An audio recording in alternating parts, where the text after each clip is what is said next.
Did you?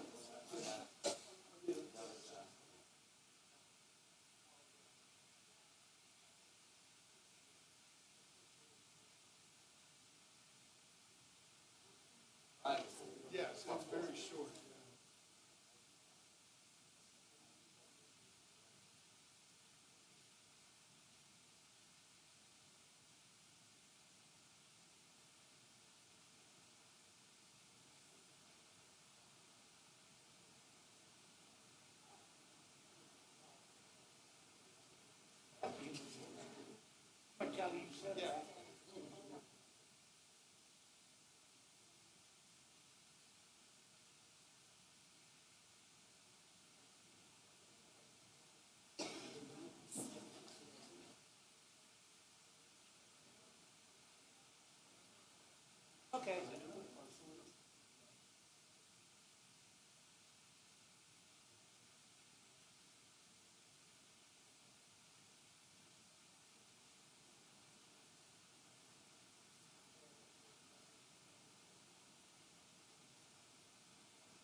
Good evening, everyone. I'd like to call the Reynoldsburg City Council meeting of September 13th, 2021 to order.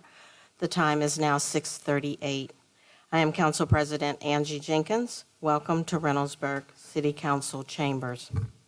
At this time, we'll please stand for the invocation and remain standing for the Pledge of Allegiance. Following the invocation, please welcome Pastor Mark Pelfrey, who will give the invocation. Our Heavenly Father, we thank you for the opportunity that we have to come together as a city and to discuss events that will affect the community as a whole. We're thankful, God, for the men and women that serve this great community, and I pray, God, your blessings upon them and their family. God, I pray that everything that is done tonight might be pleasing to you and that it would be in the best interest of the city at large. We're thankful again for all that you've given us. We're thankful for the men and women again that serve this community, and we pray, God, that you'll be with us and guide us in all things. In Christ's name we pray. Amen. Amen. I pledge allegiance to the flag of the United States of America and to the republic for which it stands, one nation, under God, indivisible, with liberty and justice for all. Please be seated.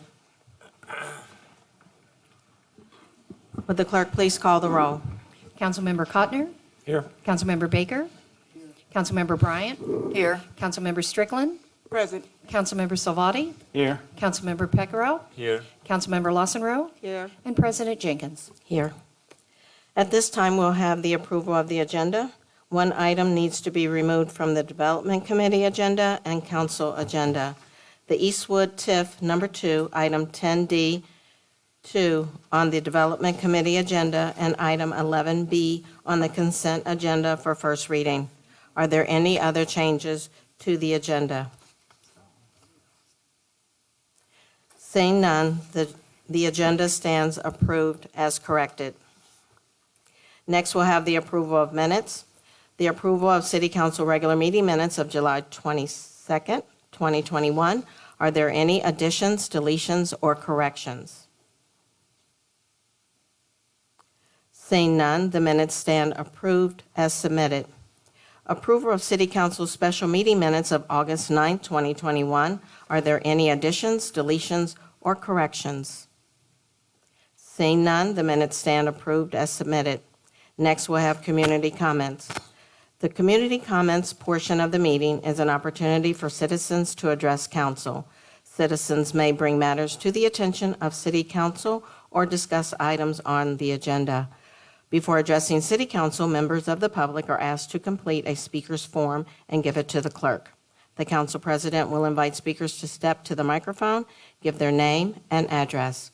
All remarks should be addressed to Council as a whole and not exceed 3 minutes.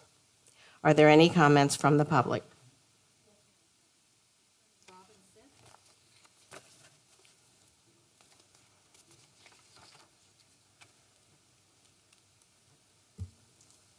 Good evening, everyone. I'm Attorney Robin Stith, and I have lived at 836 Promise Court for 35 years. There's a serious flooding problem in Briarcliff that has not been addressed and needs to be addressed. The houses in Briarcliff are beautiful houses, but they never, especially along the back end of it, but they never should have been built. And I know we can't do much about that right now because the Blacklick Creek is really a problem. And over the 35 years that I've been there, no one from the city of Reynoldsburg, no one has ever come out to check on it or check on us or to see how we're doing with the flooding. There's been 6 floods since I've been there, 3 of them in the last 17 months. And they're getting more serious by the day, by the week, by the hour. They're getting more powerful. There's climate change. Everything's adding to it. I know everybody saw the footage of the floodwaters in New York. That's what Promise Court looks like. I've been in water up to my waist in my driveway in Promise Court. I've lost my basement numerous times. It's a finished basement. 6.5 feet of water in my basement, including 4 weeks ago tomorrow. I've lost 2 cars that were sitting in my driveway because of flood water. Again, nothing has ever been done. And I come here addressing City Council as a representative of Promise Court. My house is the closest house on Blacklit Creek. It's right in my backyard. 4 weeks ago, it took an hour and a half of hard rain for that water to destroy again for the sixth time, really. It's the third time I've had to have a total basement redo for it to destroy, just an hour and a half of steady rain. I found out from some of my neighbors that the building that's going on by Rose Hill Elementary School, that they were given permission to elevate their property over there. So that means the next time, in fact, I saw the difference in this flood because of them, because it was muddy, nasty water. But they've been given permission to elevate, which means the next hard rain, we're going to get the runoff from it, and the water is even going to be higher. So, I'm asking City Council to do something. Send out, I believe in the 1970s, the feds came out and dredged the creek, but nothing has been done since then. I'm asking City Council to send somebody out to look at the situation, to dredge the creek, build a flood wall. I'm no flood expert. I don't know all the things that could possibly be done, but this is ridiculous. I'm losing neighbors. I'm losing the value of my house. 2 people on my court, their walls, their foundation walls caved in with this last flood because it was more powerful. So I'm asking City Council to do something about it. I'm considering suing. I'm drafting a lawsuit right now. I don't want to do that, but something needs to be done, or we're going to end up suing the city of Reynoldsburg and this developer and whatever with a class action lawsuit. So I'm just here today to ask Reynoldsburg to do something because we're suffering and it's not fair. Thank you. Thank you. Jennifer Irwin. And council, the handout there with the photographs, that will correspond to Ms. Irwin's comments. Good evening. As she said, my name is Jennifer Irwin. I live at 7333 Westleya Court, which is right off Lancaster Avenue. And I am here to speak in support of an addition or a change to the verbiage in regards to our code when it comes to parking and easements on the end of the driveway. As many of you are probably aware, according to the Ohio Revised Code 215101, parking prohibition, according to Ohio Revised Code, cannot be within 5 feet of a public or private driveway. So as you can see from some of the pictures that I've included, it's become an issue in our court, and I, much like attorney, am here to represent my court as well because the majority of it are elderly people, and it makes it very difficult for them to get out of their driveway in normal conditions such as today, but let alone when the ice and the snow comes. So it really has become an issue, and I think it's something that's fixable very easily. A lot of the Reynoldsburg police officers already believed that it was already in effect and were responding, especially to these elderly neighbors, until we came across one that said, oh, there is no code that actually is in effect right now. So we kind of put a halt to it, and now we're back to square one. So that's when I wrote in to kind of see if we could just make a quick fix there.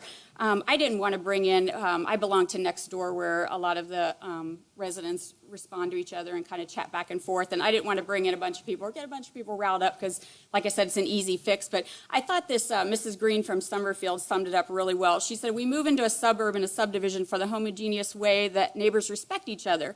There do not have to be laws per se. There are courtesies and respect. We all have driveways. We need to park in our own driveways and get whatever cars, boats, campers that you own on your own driveway. There are deed restrictions. They are enforceable. So in this case, that may not be true, but I think a lot of common courtesy has gone out the window with COVID and whatnot that's going on in the world today. So I think that's why we need to make a change to the code and get that addressed and get it fixed and help these people out. Thank you so much for your time. Have a good evening. Thank you. Mr. Luzader.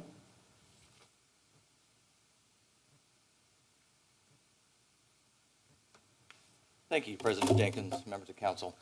My name is Brett Luzader, 1116 Gibson Road. I'd like to talk about an item on tonight's agenda also, item 10D1 in the Development and Parks and Recreation Committee, and item 11.1 on the consent agenda, the Rose Hill Townhome Development.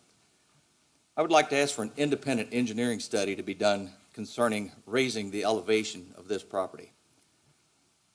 Does raising the flood zone elevation have an adverse effect on the Briarcliff community? When this property was rezoned, City Council and the residents of this community were led to believe that this was being done to allow a senior living facility to be constructed on it. We were also told that the front 3 acres were all that could be built on. Mr. Boucher's exact words from that council meeting of March 23rd, 2020, you can only build up on the front half. About 3 acres of the total 10 acres are actually buildable. The rest are basically wetlands. It appears to me that there are considerably more than 3 acres being built on. I believe City Council and the residents of Reynoldsburg were misled into approving this rezoning. Thank you. Thank you. Mr. Edstrom? Was that correct, sir? Okay, thank you. My name is Rob Edstrom. I live at 1205 Carousel Drive. And like the other speakers, I'm very concerned about the water and the flooding in Briarcliff. I've lived here since '63, went to Rose Hill, and that land there that they're building on was the first floodplain south of Broad Street to protect Briarcliff and the rest of the city. And it is gone. They've got a 10-foot earthen flood wall built there, and Briarcliff Phase 1 will be that new flood zone if we don't do something. I'd like the council, whoever's in charge, we need to hire somebody to defoliage Blacklick Creek Basin all the way from Broad Street to the golf course. It's been overgrown for the last 4 decades. Nobody's done anything about it. And the water can't get down here and it can't get out of town. It's going to keep causing us trouble, flooding our homes. Our value, as the first speaker said tonight, is dropping like a rock. I'd like everyone to consider that when you meet again with the Franklin County federal management people. See if we can't get somebody out here from the feds, maybe something from the big infrastructure package in Washington right now, and really clean it out. If we cleaned it out really nice, took some of the trees out, you could have a walkway there for the citizens. It'd be beautiful. If you don't, we're going to end up with water everywhere. This building, the new Y, Senior Citizen Center, in 10, 20 years when I'm long gone, could be underwater. Thank you. Thank you. And Mr. Davis?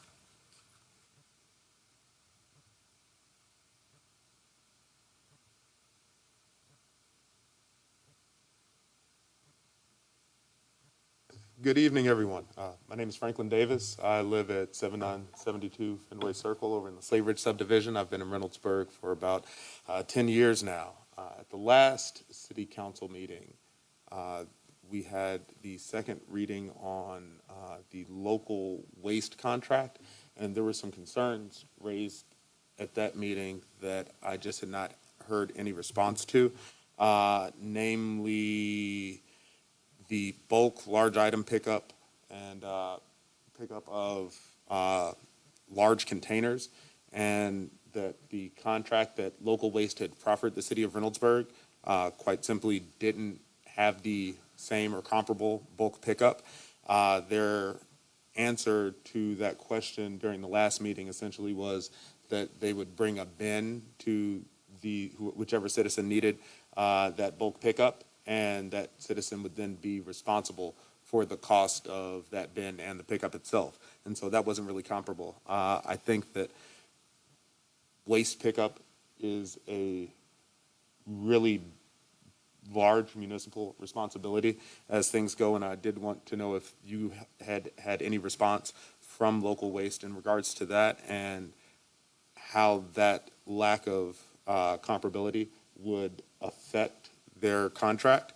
And also that I do agree with many of the comments tonight that it is necessary for the city to take a look at the floodplain in the flooding situation in Blacklick Creek. I think that there, especially with the prospect of an infrastructure package looming, that there are going to be some interesting opportunities to address the creek, especially with dredging and hopefully making it a little bit deeper, and that will have a positive economic effect on Blacklick as a whole, as well as that community specifically.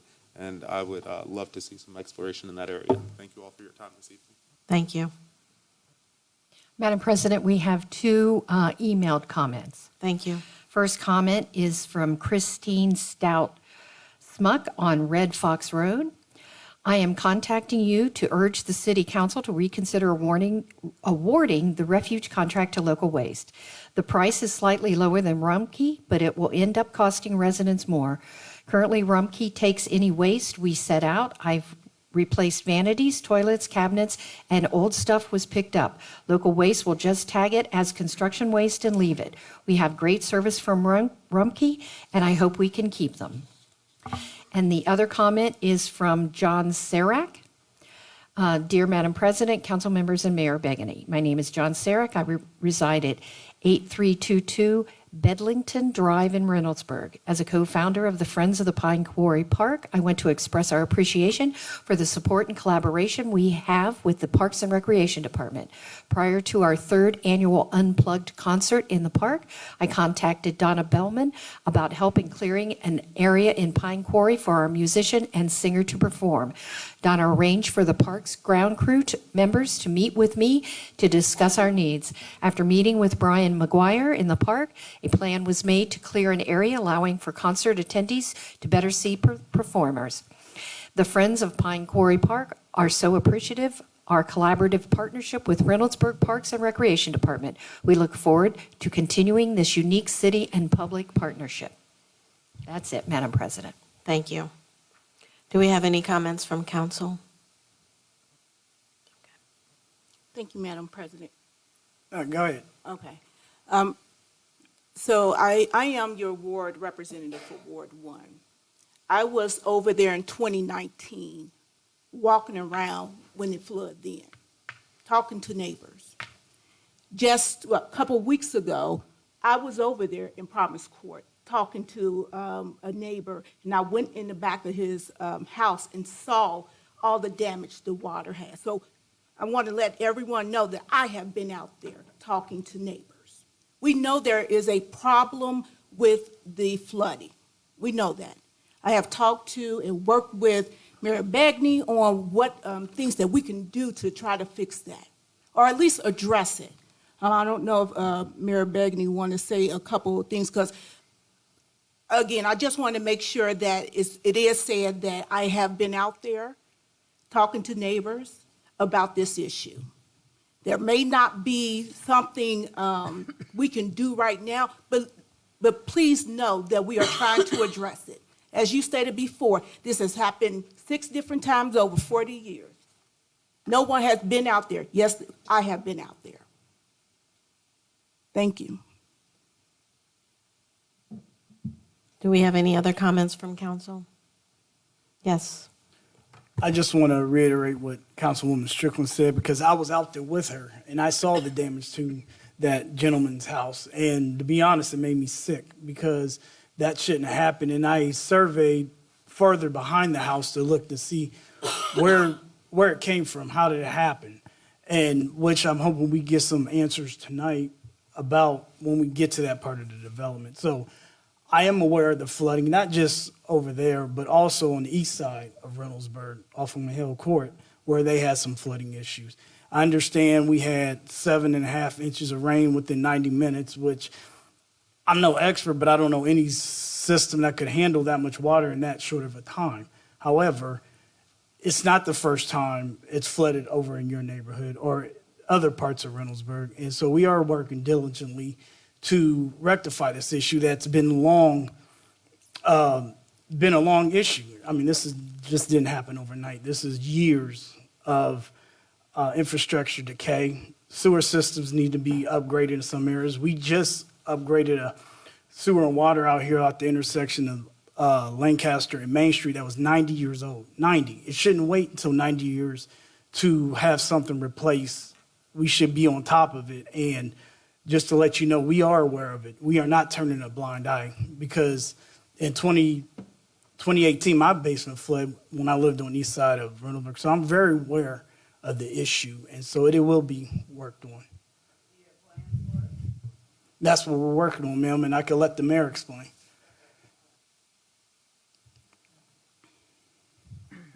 Oh, that's all I got, sorry.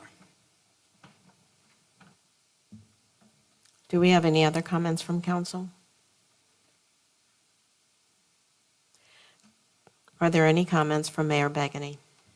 Yes, Madam President, thank you. I'll go ahead and kind of adjust the script a little bit to address the flooding situations.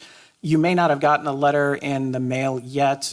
We did send it out last week. We've been trying to coordinate with a number of different federal agencies and state agencies to actually have a meeting to address some of the issues that you're referring to. So if you did not get your letter in the mail today, it should be there soon. We sent them out Friday, but again, we don't know how the mail works. It's been a little bit more delayed. So on September 22nd, Wednesday, September 22nd, here at City Hall at 7 p.m., we are going to have representations from Franklin County Emergency Management and Homeland Security, as well as representatives from the EPA and the Ohio Department of Natural Resources. And let me get an acronym right. The Ohio Department of Natural Resources Water Management Flood Mitigation Department, all the way across. So they will be here to give you their expert opinions of it. When we met with Jeff Young from Franklin County Homeland Security, that thing that is way too long to say again, he did bring up one of the issues that you had mentioned about dredging Blacklick Creek and some of the issues that go along with that. And so those are things that they're going to have a little bit more of an expertise detail to answer for you about the logistics, whether it's just in Reynoldsburg or within the entire area of Reynoldsburg all the way across. In the meantime, a number of things that I just want to make sure everybody's aware of. Obviously, after the rain on August 17th, the areas were inspected the following day, specifically the stormwater sewers, to make sure that there was no obstructions, cracks, breaks, things of that nature. And by the end of August 20th, any debris that had been in the general vicinity, specifically in Blacklick Creek, was removed. This year alone, you should be starting to see some sewer work done in the Roundelay area. That is something that was adjusted from last year. After every year, the city of Reynoldsburg goes to certain parts of the community, and after last year's flooding, we went ahead and reorganized the priorities to make sure that Roundelay and those areas most severe would be hit with that. Right now, we are looking at approximately $1 million of the America Recovers Act money that's going to be coming into the city to do, again, some significant improvements into that area that is most hard hit specifically, and it's in no priority, but you're looking at White Butterfly, Roundabout, Carousel, really all of that entire area, including the courts, Promise Court, Medallion, and then Peggy's Cove. Last year, when I was out again at Peggy's Cove, we were able to see the water and the issue of stormwater versus the water that was actually in the creek and things of that nature. But the EPA and the other groups that will be here will be able to speak a little bit more to that. As far as the interest with the development and things of that nature, we do have an independent organization that actually does that. It is our city engineer that they're just there to provide the engineering for it, and they have gone through. The engineer is here tonight, so when we go through the Plat questions, if there's something the council has at that time, they can go ahead and answer those. Beyond that, the other one is some of the other issues that are out there with flood mitigation options. Obviously, the worst case scenario is the idea that some of those houses, specifically on White Butterfly, are in the flood zone. And then the question is, in other areas of the United States where that has happened before, they look at the flood mitigation where there's a grant partnership with FEMA to purchase the property and then move from there at market value. So that is an option. Obviously, we would like to find the best option to not do that, but at the same time, all issues are going to be on the table, and that's what they're going to be coming here to talk about in much more detail and with much more expertise than I can do at this particular point in time. So again, that is September 22nd, Wednesday at 7 o'clock. Please pay attention to social media notifications. You should have gotten something in the mail. We went through to make sure that we got everybody, and we didn't just stop at Roundelay. We went, I think, all the way almost to Tanya Terrace, in all honesty, because again, whatever happens at White Butterfly can then continue all the way throughout, so to have everyone there. It will be live streamed as well, so if you were unable to make it, or what I'm anticipating is a rather large crowd, if there's not enough room in here, you'll still at least be able to participate. We'll have sign-in sheets and all sorts of other documentation from those organizations that have the ability to answer those questions in a much more detailed way. So with that, I do have a few other comments. I would like to thank City Attorney Chris Shook, Assistant City Attorney Darren Least, Chief Baker, and the entirety of the Reynoldsburg Police Department. for their efforts in shutting down the Days Inn. I can't comment too much about it because it is ongoing litigation, but needless to say, it was actually a very good thing that this is going to be closed. It is temporarily closed with an injunction given by Franklin County Environmental Court's Judge Stephanie Mingo. So again, I'd like to thank all the work on that to continue to improve the east side. For council as well as residents here, we did have a wonderful tomato festival while everyone was on recess. We are currently looking at future dates. We had a meeting and we had a survey that had gone out, and there were a couple of issues that had come up specifically when it comes to rides and games. I'm not going to go into too much detail, but obviously the community made it very clear that one of the things that they would like to see at a future tomato festival are more active rides, more active games, things of that nature. So that is something that we are looking at. There are some obstacles with that due to staffing, the number of businesses in Ohio that do that, at the time of the year that we have the event, things of that nature. But we are looking to have some of that clarity for you probably by I'd say, late September, early October, so we can actually have a very specific date in mind for next year. We do have a community cleanup organization, and I am extending the invitation to all members of council and members of the audience if you would like to join us. This is an unusual community cleanup day because it's happening in October, but it's October 16th from 9 a.m. to 1 p.m., and it's going to be here at City Hall as well as Spangler Park. We are going to have hazardous material and bulk disposal, as well as our traditional shred trucks, flag disposal, and pill disposal. So that'll be October 16th from 9 to 1. Don't worry, Ohio State is not playing that day. That's why we picked it. If you want to, you can stick around for later in the evening. The Community Association and the city will be partnering with each other for the Halloween festival here in Reynoldsburg. So we've got some things going on with there.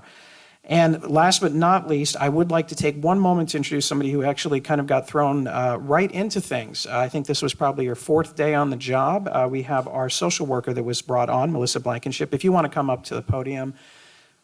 This is an initiative that we had started to help support our Reynoldsburg police officers. Our police officers are trained to be exactly that, police officers. What some of our police officers are not trained to do is some of the things that Melissa brings to the table. Specifically, I'll give you the example of what happened at the Days Inn. We obviously were given Days Inn less than really about 24 hours notice that everyone inside had to vacate the property. And one of the things that we wanted to make sure of is that if there was anybody at Days Inn that was unable to find a place to live or had any other resources, we wanted to make sure that we had somebody on site and ready to go to help them make that transition all the way across. And that's something that Melissa brings an expertise in to bring that ability out to our community. Not only is she doing this, she's already receiving, from what I've heard, a number of resource calls from some of our officers, and so she is already working hard. This is the first program in the state of Ohio like this. We do hope to grow the program over the next couple of years, but the reality is the situation is our officers are asked to do more and more all of the time, and we want to make sure that we dedicate the resources so they can do their job the best way they know how, and experts like Melissa will be able to do the things that she knows well. So I would like to introduce Melissa Blankenship to council and our community members. Now, keep in mind, she's only been working for about 2 weeks, so no real specific questions. This is a program that we are building from scratch. As a matter of fact, that was her challenge during the interview process. This is brand new. If you could design a program to meet the needs of a community in today's world with what a social worker can do with the police department, what would it look like and how would you accomplish it? And it was impressive enough to everybody. This is her thing, and we are enthusiastically supportive of what she's got to do. So with that, I give you Melissa Blankenship. Well, thank you guys for having me, and Mayor Begany and Chief. This has it was a long process. I'll keep it brief, but it was interesting and insightful, and any social worker's dream, if you're a real social worker. I've been doing social work for 20 years. I have a lot of experience across the board between children's services, medical, HIV and AIDS, home waiver-based services, so services that are available to keep individuals in their homes healthy and safe in their own community setting, which is the goal of everybody, I believe, that is here today. So it's really innovative and exciting that this is allowed to take place here, and we're starting this in Ohio.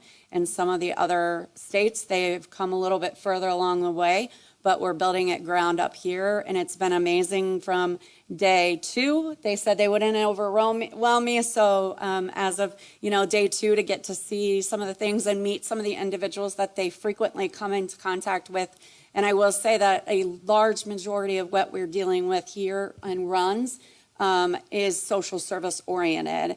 And so being able to really tap into those people and the needs of our community, and maybe do some prevention and intervention, and then obviously retention of those amazing residents that we have here, to be able to retain them into our homes, into our community here at Reynoldsburg, so they're not leaving and going to better, another community. We want them here to help us grow. I came here when I was 2 years old. My parents are back here, and they still live in Huber Homes, okay? So this is, my Girl Scout troop is here. This is home for me. I lived 15 years over off of First Gate. So I couldn't be more blessed than to be, here and doing what I'm doing. That is what I'm saying 2.5 weeks into it. The story may change in a month, but that's what it is. So I just thank you all so much. Thank you. So, thanks, guys. Just want to say welcome.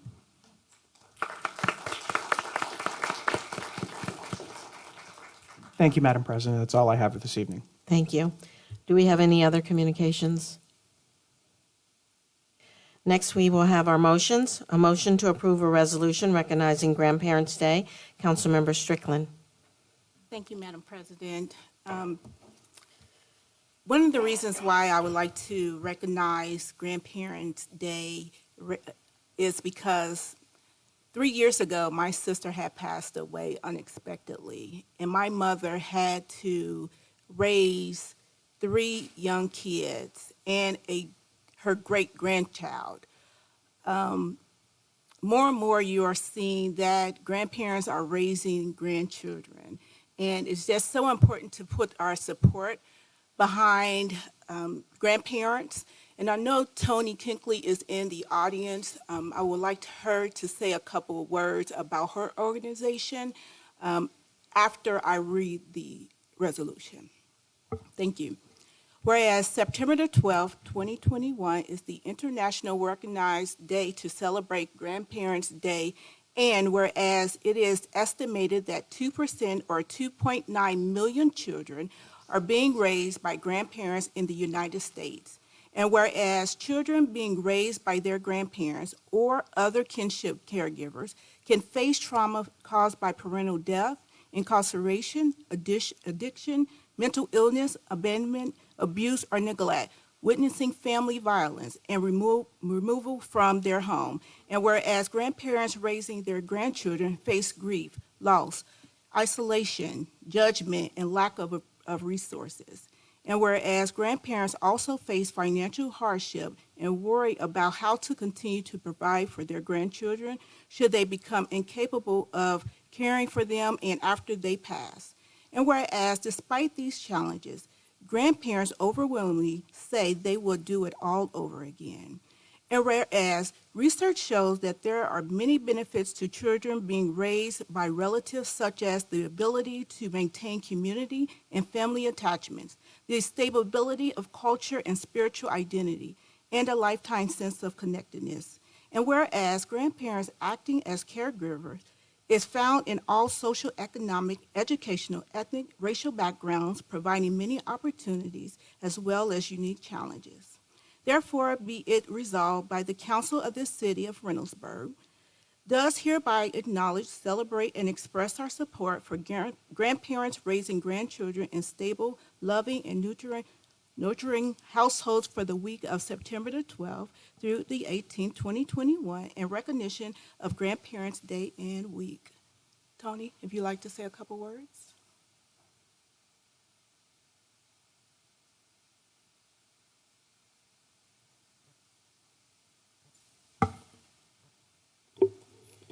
Hello, Council. First of all, it is with great gratitude that our nonprofit organization, Transformation Now, Grandparents Educating Minds, is receiving this recognition. I am so humbled and honored to have worked with the individuals I have worked with throughout my journey. Building our community resources for grandparents is one of my passions. I also would like to also say I could not accomplish this alone or by myself. There's others that deserve this award also, this recognition. Just so happened my husband's here in the room, and he has supported me every step of the way. I am thankful to him for being there. How did I get here? 2014, my husband and I were faced with a dilemma where my daughter was incapacitated. We had to take in our grandchild. Just over a night, our life changed. But it also became an open door for me to learn how to help other grandparents. That is in 2014. Fast forward to 2017, in Washington, D.C., a Senate Special Committee on Aging with Susan Collins and Ranking Member Bob Casey came together in a bipartisanship bill that supports grandparents raising grandchildren called the Grandparent Act. Across the nation, approximately 2.6 million children are currently being raised by grandfamilies. Because of the opiate epidemic, incarceration, and other things that their parents are missing from. On September 11th, 2019, with the addiction crisis in mind, U.S. Senator Sherrod Brown passed a bipartisan bill requiring a creation of the Advisory Council to assist grandparents and other relatives raising grandchildren. In creating this bipartisanship bill, 2 Ohioans were chosen from across the nation to sit on his advisory board. And I happen to be one of the grandparents that were elected and appointed for that position.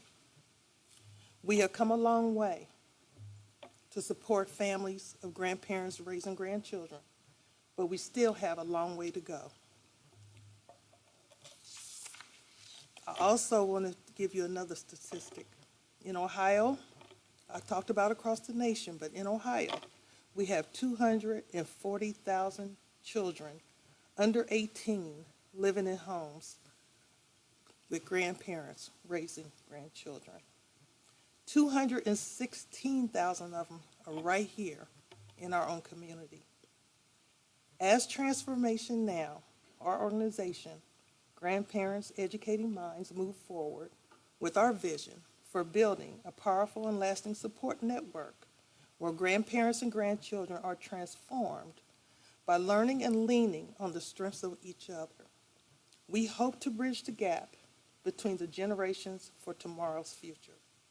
I have enjoyed my conversation with Council Member Jeanette Strickland about grandparents raising grandchildren, and I loved your testimony and your story. I am truly humbled. Thank you for the office of the mayor and to the city council for recognizing our grassroots effort, Transformation Now, during National Grandparent Month. Thank you.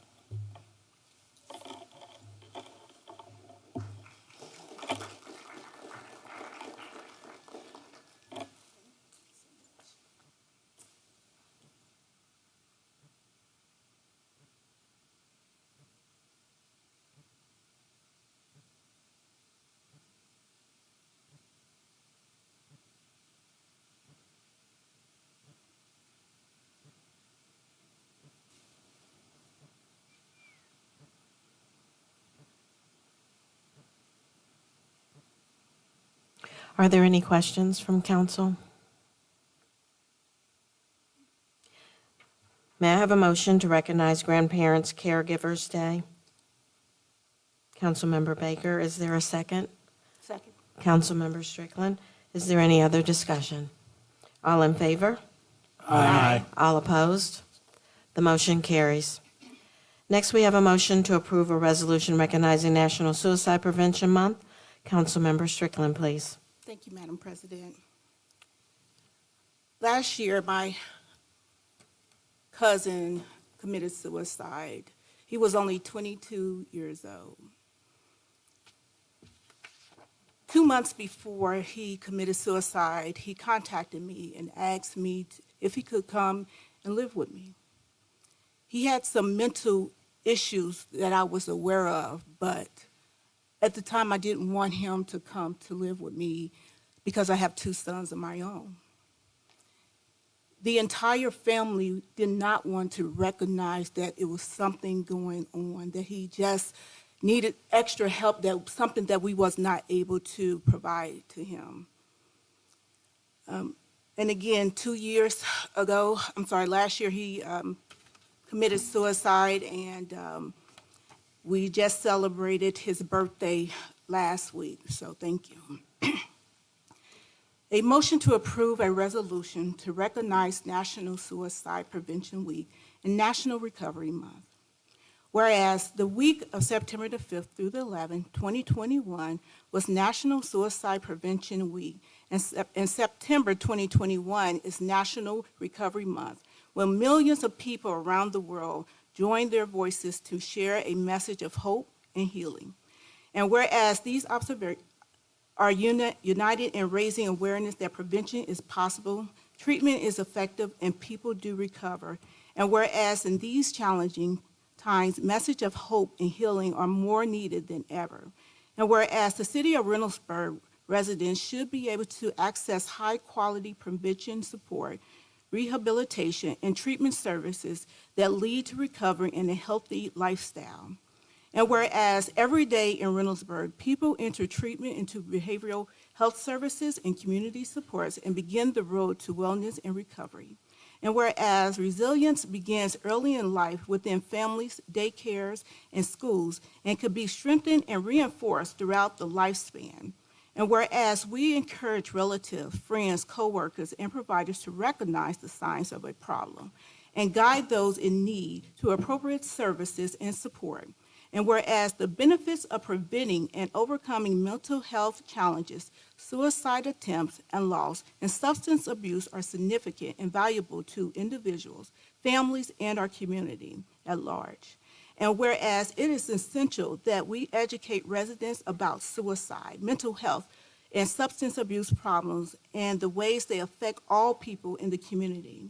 And now, therefore, by it resolved by the City of Council of the City of Reynoldsburg, Section 1, that Council does hereby recognize last week, September 5 through 11, 2021, as National Suicide Prevention Week and September as Suicide Prevention and Recovery Month, passed this day, the 13th of September, 2021.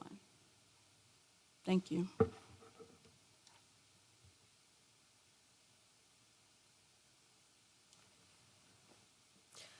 Are there any questions from council? Madam President, I just want to thank Councilwoman Strickland for bringing this resolution forward, because mental health is a very big issue. Before, it used to be swept under the rug. You know, you always was told, oh, toughen up, walk it off, such and such. But that was not the remedy. You know, seeking help is the remedy. There is no medicine to make it go away, but there is treatment to help. And in my line of work, I've seen people with mental health issues who are seeking help because it is such a burden that no one should carry alone. So I just want to say thank you for bringing this resolution. I really appreciate it. May I have a motion to recognize National Suicide Prevention Month? Councilmember Strickland, is there a second? Councilmember Bryant, is there any other discussion? All in favor? Aye. All opposed? The motion carries. Next, we have a motion to approve a resolution to recognize Macedonian Heritage Month. Councilmember Bryant. Thank you, President Jenkins. We have a motion to approve a resolution to recognize Macedonian Heritage Month. that reads, whereas Macedonian Americans have a rich traditional background in art, architecture, poetry, music, and dance, and whereas Macedonian Americans have been making valuable contributions to many aspects of life, including business, law, medicine, education, technology, government, military service, sports, and culture, and whereas many Macedonians are distinguished leaders and public servants who add richness to the diversity of our culture, community, and exhibit pride in their rich legacy, and whereas the Macedonian community desires a peaceful and diverse society where every individual is treated equally with dignity, and the city of Reynoldsburg holds itself out to be the city of respect and eagerly welcomes everyone from all ethnic and religious backgrounds. And whereas our local Macedonian community recently celebrated 30 years of independence as the Republic of Macedonia and recently completed their 11th annual Macedonian Festival here in Reynoldsburg at the St. Mary Macedonian Orthodox Church on Wagner Road, wherein Macedonian food, dance, and culture was celebrated and shared with the city of Reynoldsburg. Now, therefore, be it resolved by the Council of the City of Reynoldsburg, does hereby acknowledge, celebrate, and express our support for our local Macedonian community and the celebration of Macedonian Heritage Month. May I have a motion to recognize Macedonian Heritage Month? So moved. Councilmember Strickland, is there a second? Councilmember Bryant. Any discussion? All in favor? Aye. All opposed? The motion carries. A motion to approve a resolution to recognize National Overdose Awareness Day. Councilmember Bryant. Thank you, President Jenkins. Whereas International Overdose Awareness Day is a global event that is held on August 31st of each year to remember those gone too soon from overdose deaths, and whereas, like many states, Ohio is fighting concurrent epidemics while prescription opioids are driving deaths in rural areas, illicit opioid drugs are the primary drivers of death in suburban and urban areas. And whereas in 2020, 4,579 Ohioans died of drug overdose, and in 2019, 70,630 in the United States died of drug overdose. And whereas Ohio encourages communities to develop and support local coalitions because this epidemic looks different in various parts of the state, and local engagement and leadership is imperative. And whereas culture change happens in neighborhoods and local communities, and localities play a major role in assisting with the removal of the stigma of addiction and the normalization of recovery. And whereas our dedicated treatment providers work tirelessly to help individuals with substance abuse and disorders recover, and whereas addiction is not a moral failing but a complex and treatable disease, and a life of recovery is possible. And whereas in support of Ohio Overdose Awareness and Ohio Overdose Awareness Day and National Recovery Month in September, Recovery Ohio, the Ohio Department of Health, and the Ohio Department of Mental Health and Addiction Services are partnering to offer naloxone and stipends to facilitate overdose awareness and naloxone distribution events in local communities. And whereas International Overdose Awareness Day is an opportunity for all Ohioans to stand beside those who have lost loved ones to an overdose and those who have a substance abuse disorder and are diligently working toward recovery. Now, therefore, be it resolved by the Council of the City of Reynoldsburg, we do hereby acknowledge, celebrate, and express our support for the families that lost loved ones to drug overdoses and to assist in supporting those working toward recovery. Are there any questions or comments from council? The reason that I felt compelled to bring the resolution for overdose awareness is that addiction knows no race, knows no economic bounds, knows no religious bounds. It can attack anyone, anywhere, at any time. regardless of where you come from or what you do for a living. I have had colleagues, professional colleagues, that have given in to substance abuse. And last summer, I lost someone that I had worked with at the Ohio Department of Taxation, which again shows you there is no economic bounds for this. This is something that can literally happen to anybody. Somebody that I had known for 20 years passed away from an overdose, and the people that she was with were inclined to leave her body in a dumpster. No one deserves this. I don't care who you are, where you come from, what you've done in your life. Substance abuse is wicked. It's as awful as it comes. It affects not only the people who engage in it, but those that are left behind, such as the grandparents that Councilmember Strickland brought up with Ms. Cleckley. It's a scourge on our society. I thank City Attorney Shook for doing what he's doing in engaging with treatment options for people that come into mayor's court. I know there's a propensity to look at it as a moral failing to many people, but it's deeper than that. Thank you. Do we have any other comments from council? Yes. Yeah, thank you for bringing this resolution. And on that line, I also want to encourage members of the community to take naloxone. The training is very easy. It's like, I think Reynoldsburg Police also provide that training. I have attended that training in the Columbus Police a long time back. It doesn't require any language. Even if you speak any other languages, it's just like 10 minutes maximum. It's less than 10 minutes training, and we can save the life with the 10 minutes of training. That means it is a very important thing that any one of us and all of us can take and be ready to help when individuals need that. Thank you. May I have a motion to recognize National Overdose Awareness Day? So moved. Councilmember Bryan, is there a second? Councilmember Pacquiao. Any discussion? All in favor? Aye. All opposed? The motion carries.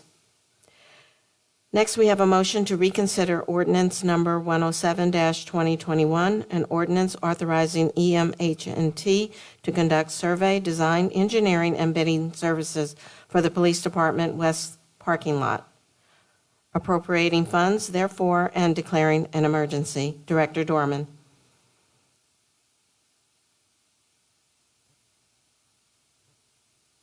Good evening, Council President and council members. So the next three ordinances that we're going over are ordinances that are being reconsidered here.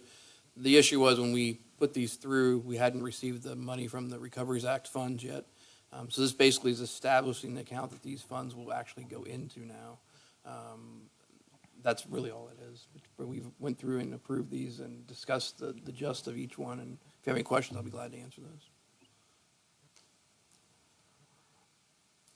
Are there any questions from council?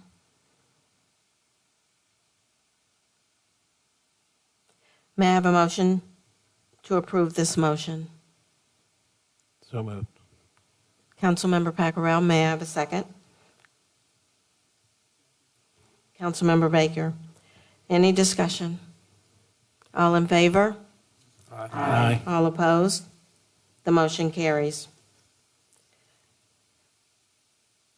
We also need to add a motion to amend ordinance number 107-2021 to add the emergency language. So the ordinance is effective immediately as of 30-day period has already passed, and correction, the appropriation account information for the American Rescue Plan Act. May I have a motion to amend the ordinance number 107-2021? Motion. Councilmember Baker, may I have a second? Second. Councilmember Strickland, would the clerk please call the roll?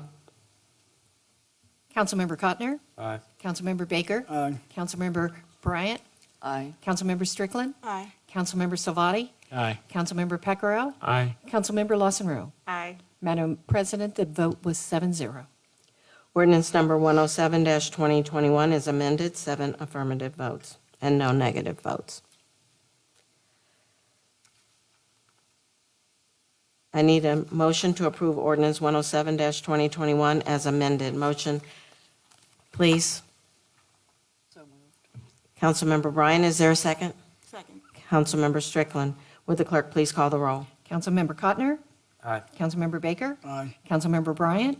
Aye. Councilmember Strickland? Aye. Councilmember Salvati? Aye. Councilmember Pecoro? Aye. Councilmember Lawson Rowe? Aye. Madam President, the vote was 7-0. Ordinance number 107-2021 is approved as amended, 7 affirmative votes and no negative votes. Next, we have a motion to reconsider ordinance number 108-2021, an ordinance authorizing EMH&T to conduct survey, design, engineering, and bidding services for a traffic signal interconnect and preemption system along the Main Street corridor, Bryce to Wagner Roads, appropriating funds therefore and declaring an emergency.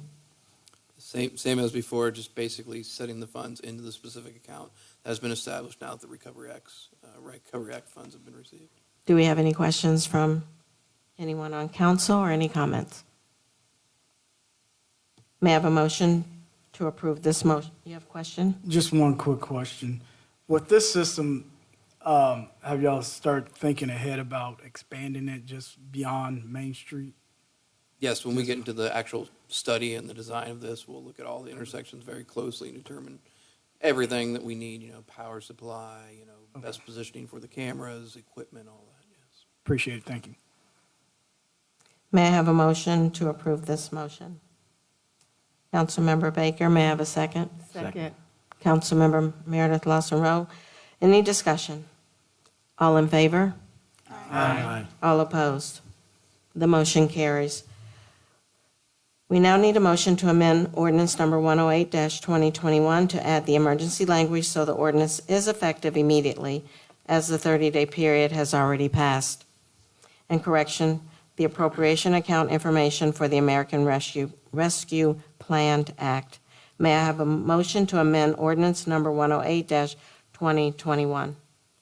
Councilmember Bryant, may I have a second? Second. Councilmember Strickland. Would the clerk please call the roll? Councilmember Cotner? Aye. Councilmember Baker? Aye. Councilmember Bryant? Aye. Councilmember Strickland? Aye. Councilmember Salvati? Aye. Councilmember Pecoro? Aye. And Councilmember Lawson Rowe? Aye. Madam President, the vote is 7-0. Ordinance number 108-2021 is amended, 7 affirmative votes and no negative votes. I need a motion to approve ordinance number 108-2021 as amended. May I have a motion, please? Motion. Councilmember Baker, may I have a second?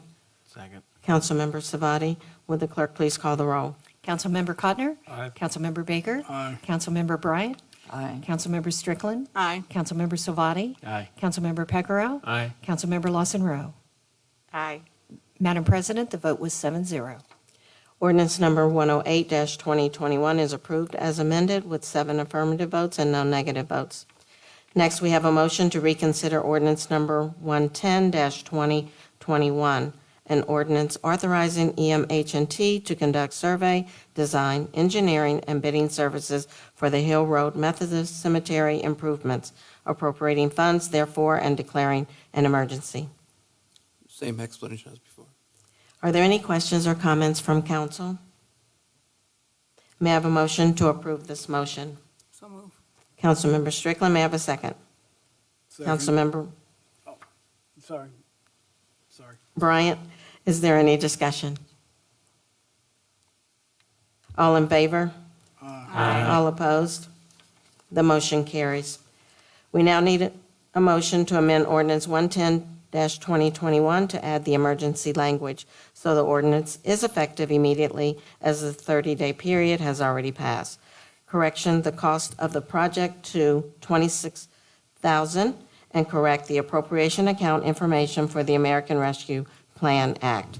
May I have a motion to amend the ordinance number 110-2021? So moved. Councilmember Savati, may I have a second? Second. Councilmember Pacquiao? Would the clerk please call the roll? Councilmember Cotner? Aye. Councilmember Baker? Aye. Councilmember Bryant? Aye. Councilmember Strickland? Aye. Councilmember Salvati? Aye. Councilmember Pecoro? Aye. Councilmember Lawson Rowe? Aye. Madam President, the vote was 7-0.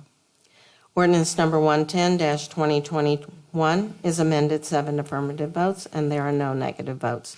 I need a motion to approve ordinance 100-2021 as amended. I'm sorry, that should be 110. 110-2021 as amended.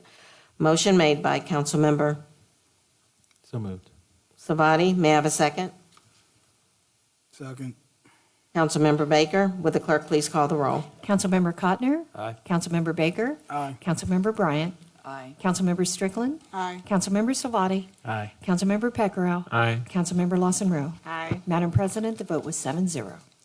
Ordinance number 110-2021 is approved as amended, 7 affirmative votes and no negative votes. Thank you.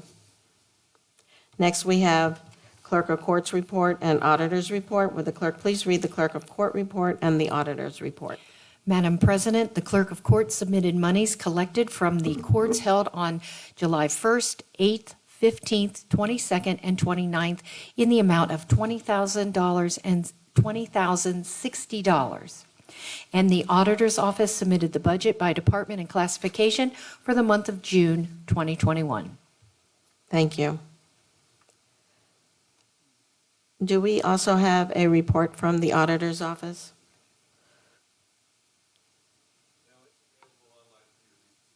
Thank you.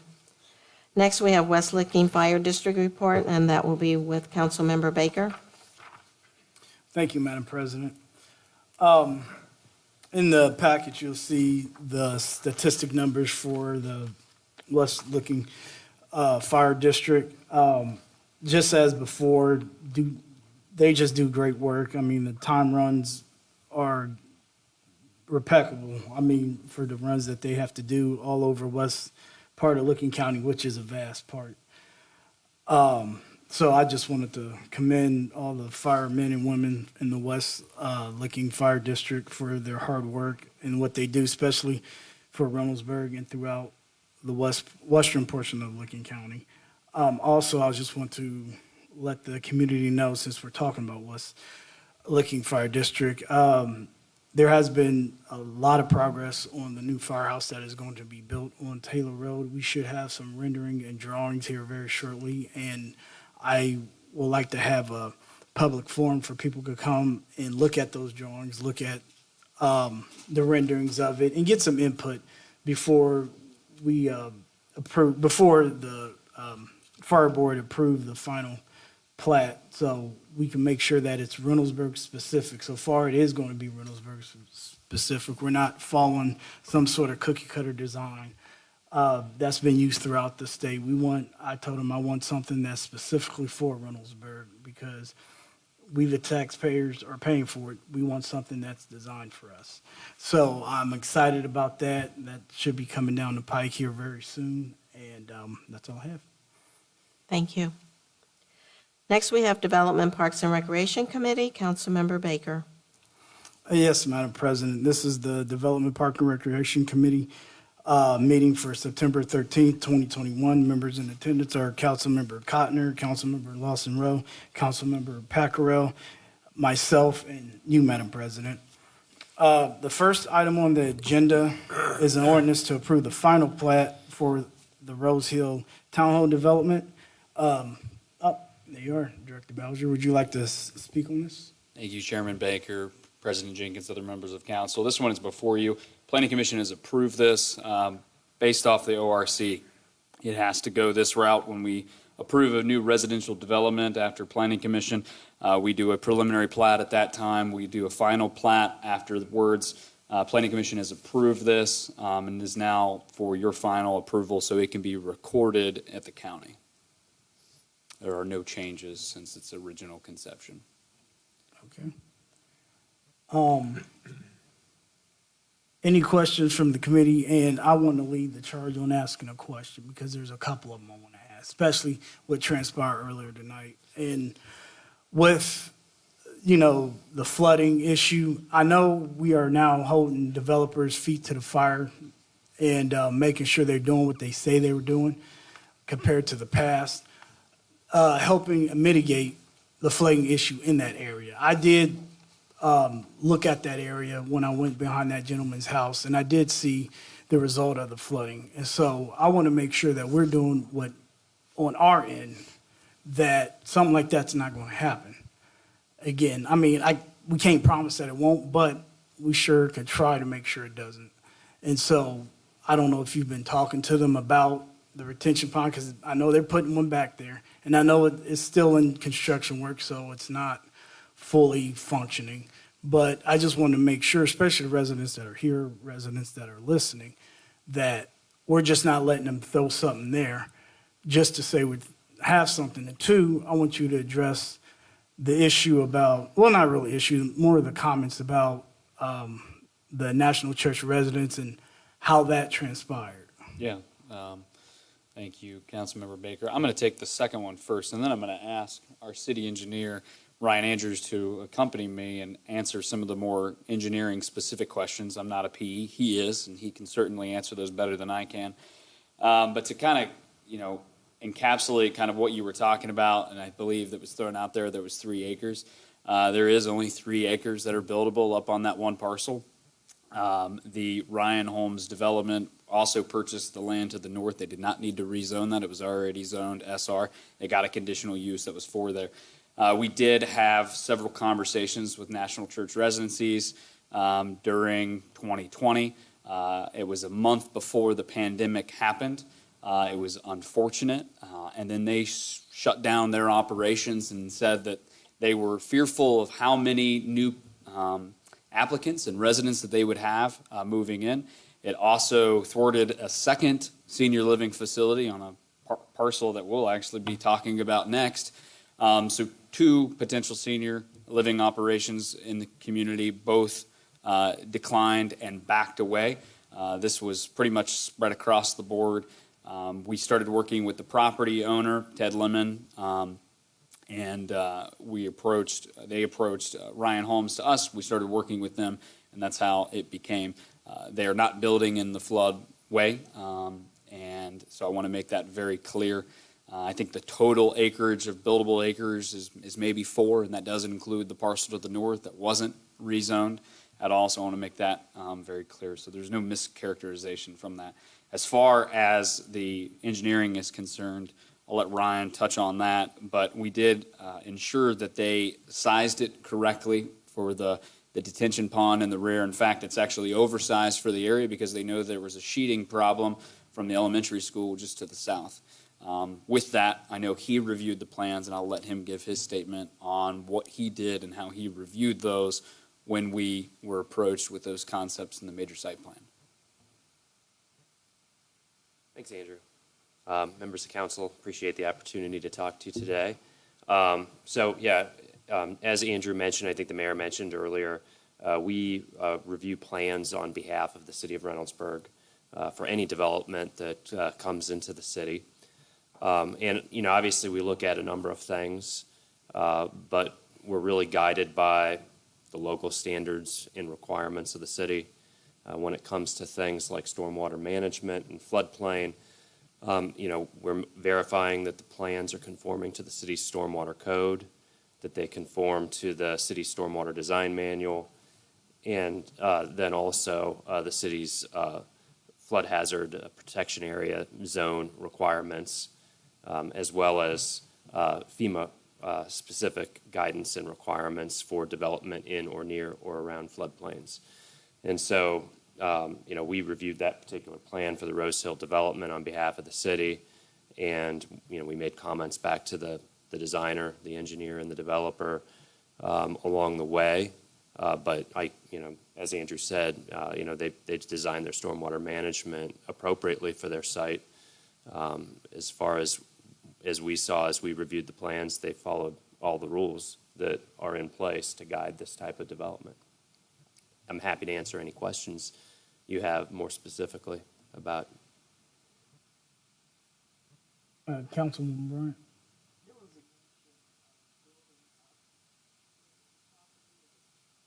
Building it out so that sounded like there was a lot of concern that there'd be runoff or that, this is somehow being raised up to cause runoff onto other properties.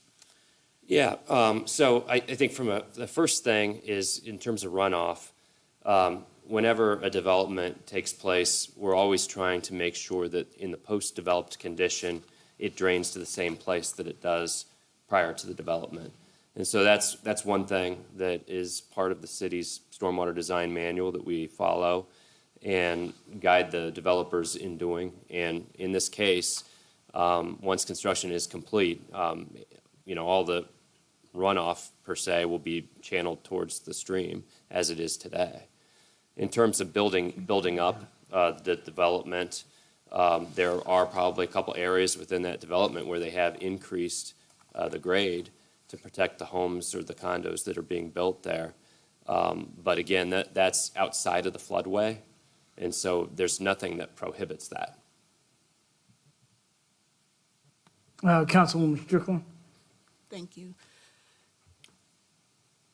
Do you know how many retention ponds we're going to have in that particular area? Is it just one big one? Or? There's just one with this particular development. Okay.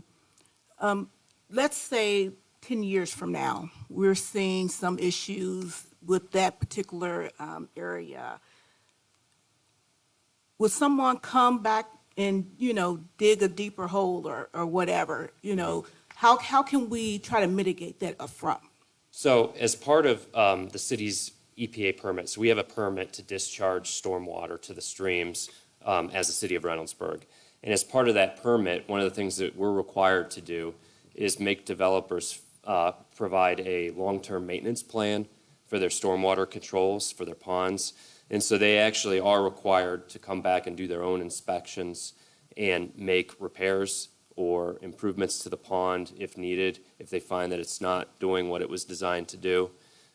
We as the city can go out and inspect if we find that they're delinquent in their responsibility to maintain their ponds, and then we can require them to do that. Okay, thank you. Again, as I stated before, I was there 2 weeks ago talking to neighbors, and one of the things that I heard a lot was now that the townhomes are coming there, we are even flooding even more. We see that water, rushing in our backyards. Can you explain a little bit about that? Is it because now Ryan's is building these townhomes? Is there any issue when it comes to where that water is flowing? I don't think so.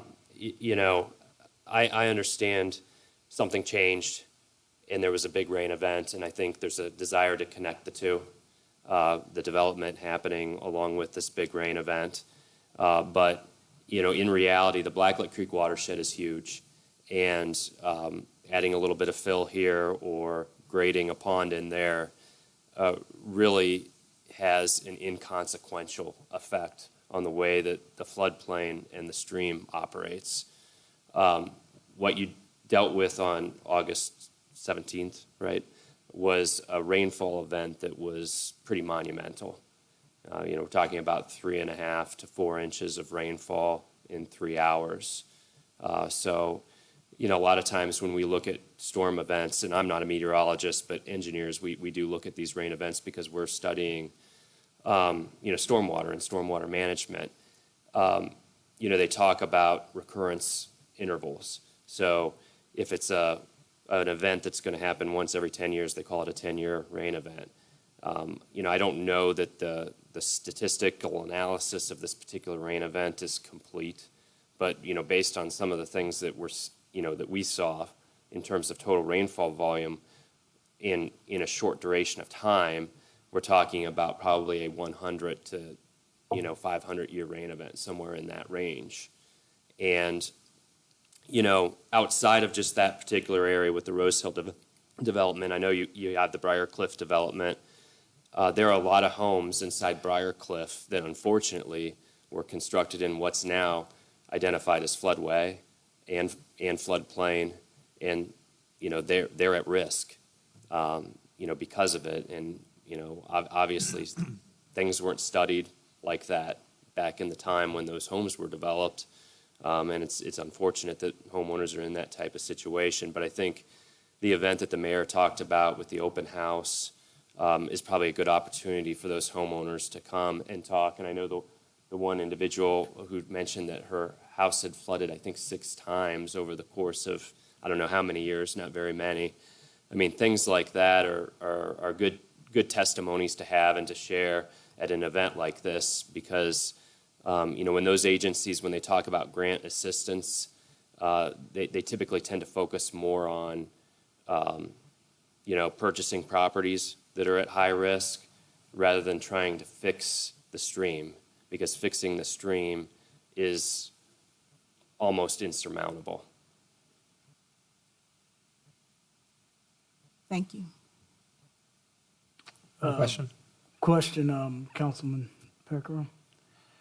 You answered some part of my question already. This is a question that I was asked by a resident when I was going around after that 17th event. So many of us may not agree, but I do agree that climate change is happening. That's a real thing. And these things with the climate change and these unexpected weather conditions have been coming more frequently than in the past. So the question I was asked by the resident was, the new development, are you planning to address those needs of unexpected weather conditions like what you mentioned, that August 17 things? Are those things planned coming forward for this particular development? Well, I think,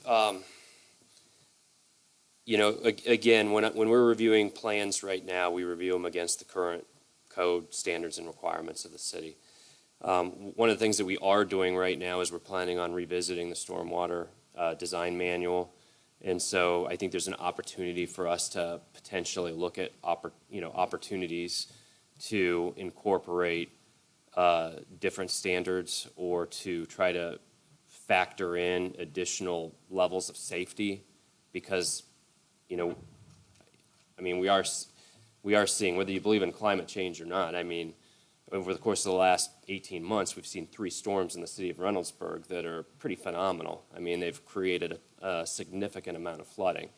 And so, I would say, engineers and planners who focus on the stormwater aspect are looking at that globally and around the country. And, one of the things that we fall into all the time is, when we set up standards, we always look at historical data. So you look at what happened in the past, and you think that's going to predict what happens in the future.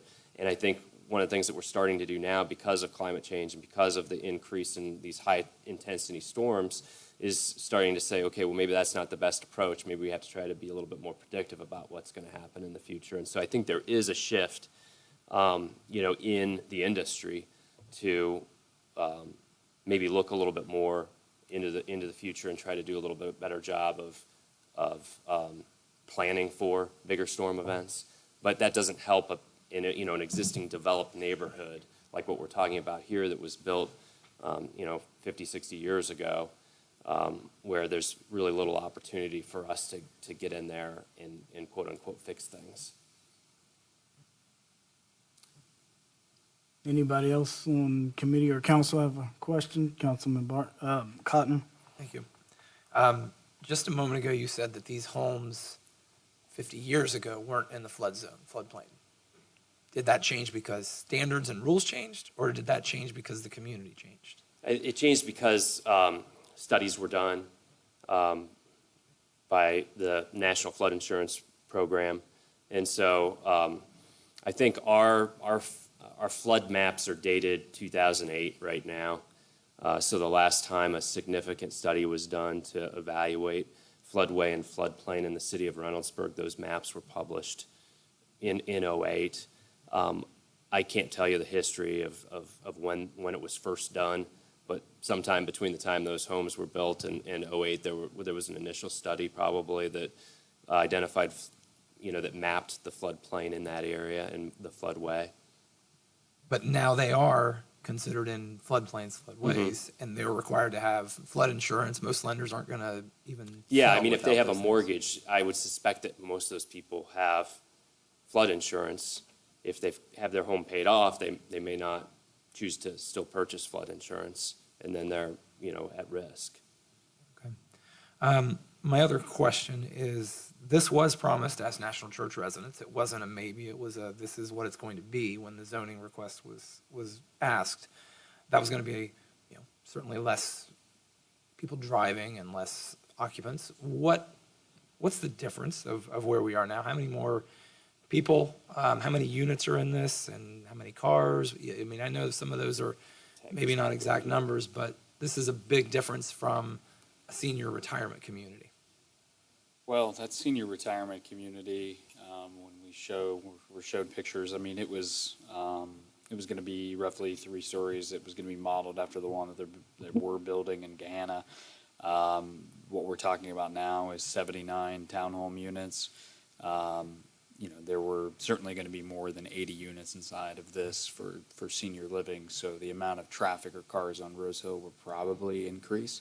You certainly would have other jobs that were there. So to say that is more of an impact now, I would politely disagree. I'll politely disagree. We can leave it at that. Okay. Councilwoman Bryant?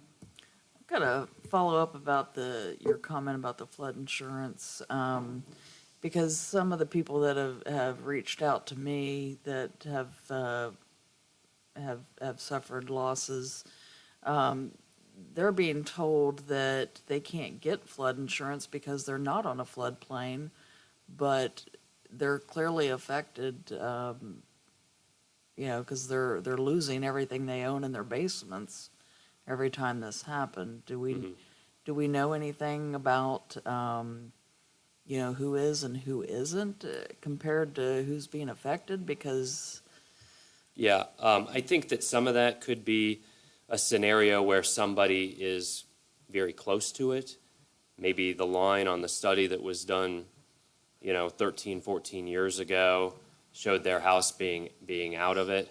But again, those studies are done with, aerial topography. They're not 100% accurate. And so, even what you see, I mean, these are things that you get from the FEMA website, and it's the best available information, but it may not always be 100% true. And so you probably get a lot of people who live near, but not necessarily in it according to the map, but they still feel the effects because they're so close. okay. Anybody else on the committee or council have any questions? I do have one question. Like I said, I surveyed the area and I surveyed where the retention pond. I'm glad you didn't tear down none of the trees that's back there, but I noticed that in other words, are there going to be like grass and shrubs and stuff to try to help absorb some of the water when you're finished? I know you're still working on it. I know they're still putting in pipes and stuff. So when the finished product is done, it's going to be basically nature around the retention pond. It's not going to be concrete slabs and stuff like that. Yeah, I mean, I don't get too involved in looking at the landscape plans, but it's my understanding that it's going to be pretty natural down there. I think that they have an access back to it, but I don't think it's paved. And so I think it is going to be pretty natural growth back there when they're done. Seeing how there's no other questions, I'll make a motion that we refer this ordinance on the council for its first reading. Is there a second? Second. Second by Councilmember Pacquiao. Any other further discussion? Okay, seeing none. All those in favor say aye. Aye. All those opposed? Nay. One nay. Motion carries, and ordinance will be forwarded to council for its first reading. Item number 2 on the agenda is an ordinance authorizing the mayor to enter into a contract to purchase real property located on East Main Street to be owned by the city of Reynoldsburg for the purpose and declaring an emergency. Mr. Mayor or Andrew? I'll go ahead and start it off. Chair Baker, thank you. Chair Baker, members of the committee, members of council. I'm going to give you a brief timeline of events. We all are familiar with the property in question. This is across from the cemetery on Main Street. And approximately, I would say sometime in May, this Homewood apartment complex was actually before BZBA to go ahead and purchase that particular property. And at that point in time, build apartment complexes on there. However, it did not meet the needs of the BZBA and it was rejected. And probably within about 30 minutes of that rejection, I got on the phone with our city auditor, Stephen Sisak, and asked him just the possibility of the purchasing that particular piece of property. And he was enthusiastic of it at that point in time. From there, Director Boucher and I got to work on a couple of things, and we presented our plans to you in an executive session on June 14th. What we would like to do at this point in time is move forward with this particular purchase of the plan. I'll let Director Boucher get into some of the more specific details of it. However, I will give you the intent and purpose for the entirety of everything. If you recall, Homewood Homes was looking to purchase the land and then also have the 4 acres on the Franklin County side being used for a major medical provider. However, at that time, the major medical provider was not able to go ahead and commit. We are currently in negotiations with them now for a potential development deal, so they will be in that particular slot. On the other side of things will be another group that we're working with as well for commercial property. So what we decided to do at that point in time is to take a look at the community comments that had been coming in at that point in time about what could be best done in that area. Obviously, apartments were not an option that anyone at that time wanted, but at the same time, we wanted to increase our opportunities for the potential payroll for the major medical provider to come in. And so that's what we presented to you on June 14th. Since then, negotiations have gone back and forth. And with that, I will turn it over to Director Boucher. Thank you, Mayor. Appreciate it. So 2 parcels that we're taking a look at, roughly about 14 acres for the overall tract, half of it in Licking County, the other half roughly in Franklin County. Overall purchase price, $1.15. We ask that you ordain this and authorize the mayor to enter in the contract. As the mayor had mentioned, we certainly have a letter of intent that we feel will be on the way. Very hopeful that it'll be there before you see this again later this month. And some great communication and great talks with other commercial users.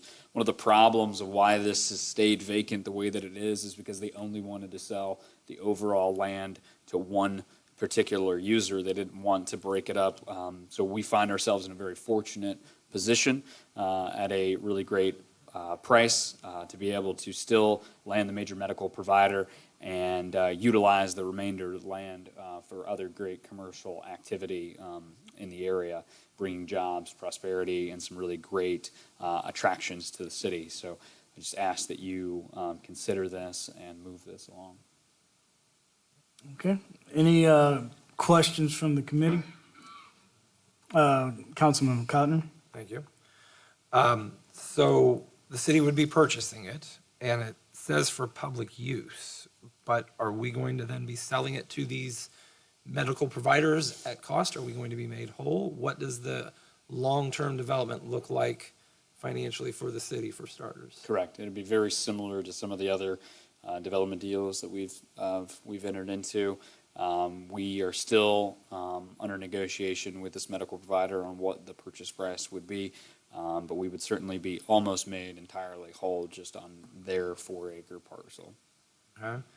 And the developers would be putting in their own infrastructure. They're going to be handling those things as well. Okay. Still, a key word in there is that we would be almost and similar to others. And, I think there's others that could argue aren't being made whole, that the taxpayers are still paying businesses as opposed to the residents benefiting. We're just basically making it easier and faster for a business to do their job. So I think it's a good purchase. I do agree with that. The price is a good deal. I'm all for that. I think it's a valuable piece of property. I just can't see how, again, once we purchase it, I just want to see that the city's made whole. I think there shouldn't be any reason that we couldn't be. What's that? I just said I think we all want to see that. I'm just agreeing. And then these dollars would come from the CIP, and what does that leave our balance at then, Auditor Sisak, on the purchase? I know that you've completed it and signed off, but we've had a few things tonight and haven't heard from you, so. President Jenkins and Councilman Cotner, the balance is listed in the auditor's report. We're getting close to running out the fund, but we are transferring money from the general fund into the CIP tonight to cover these purchases. The other one that's going to come up is the burying of the power lines. I've been working with the mayor, looking at the funds to make sure we have enough cash flow for the last 3 months of the year. We're going to be okay. If the deal pans out as it's been sold to all of us for the amount of money that we're going to get back, this is a great deal. If not, then I will just say that I was here to tell you how much money you had. The fund does take a while to build back up. The CIP does take a while, and I've reviewed that with the service director and the mayor. So that's a very real issue. We may have to readdress how we allocate our dollars. Remember how in the beginning of the year it was always 73, 12, and 15 in your initial training that I explained how a dollar gets broken down into the different funds. That might have to change so we can build it back up for the street program in the summer. But for right now, we can do this. And the transfer you mentioned that's going to take place tonight? Yes. Is it from the general fund? Yes. Okay. For this, okay. Thank you.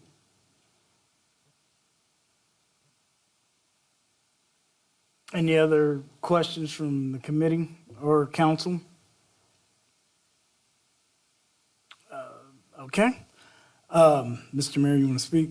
Yeah, just while we're on the topic of this, as some of you may or may not be aware, the current property located at the corner of Lancaster and Main, the Happy Dragon, that building was actually demolished today, and the rest of it, the cleanup process will begin tomorrow. We hope to have something back to council possibly as early as the September meeting for a purchase agreement for that to actually recoup some of the costs from there. If it's not the September 27th, it will be in that month of October.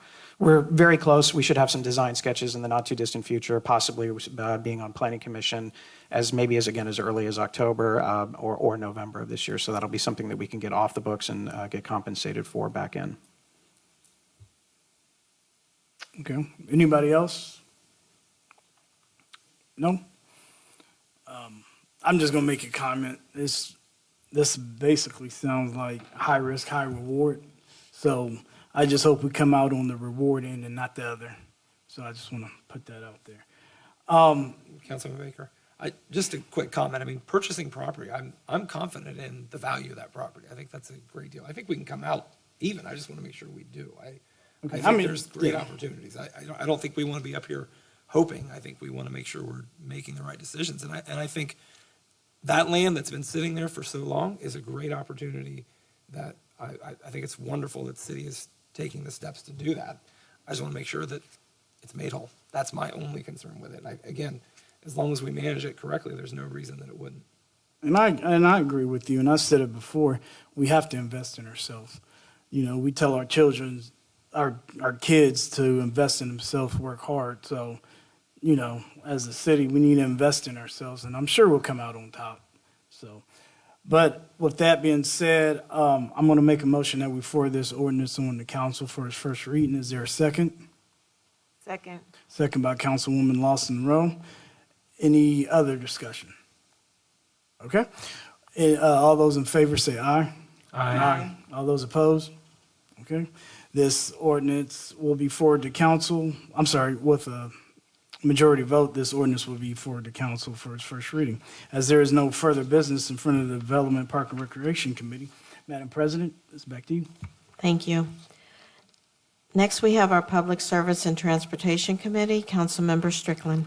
Thank you, Madam President. This is the Public Service and Transportation Committee meeting for September 13, 2021.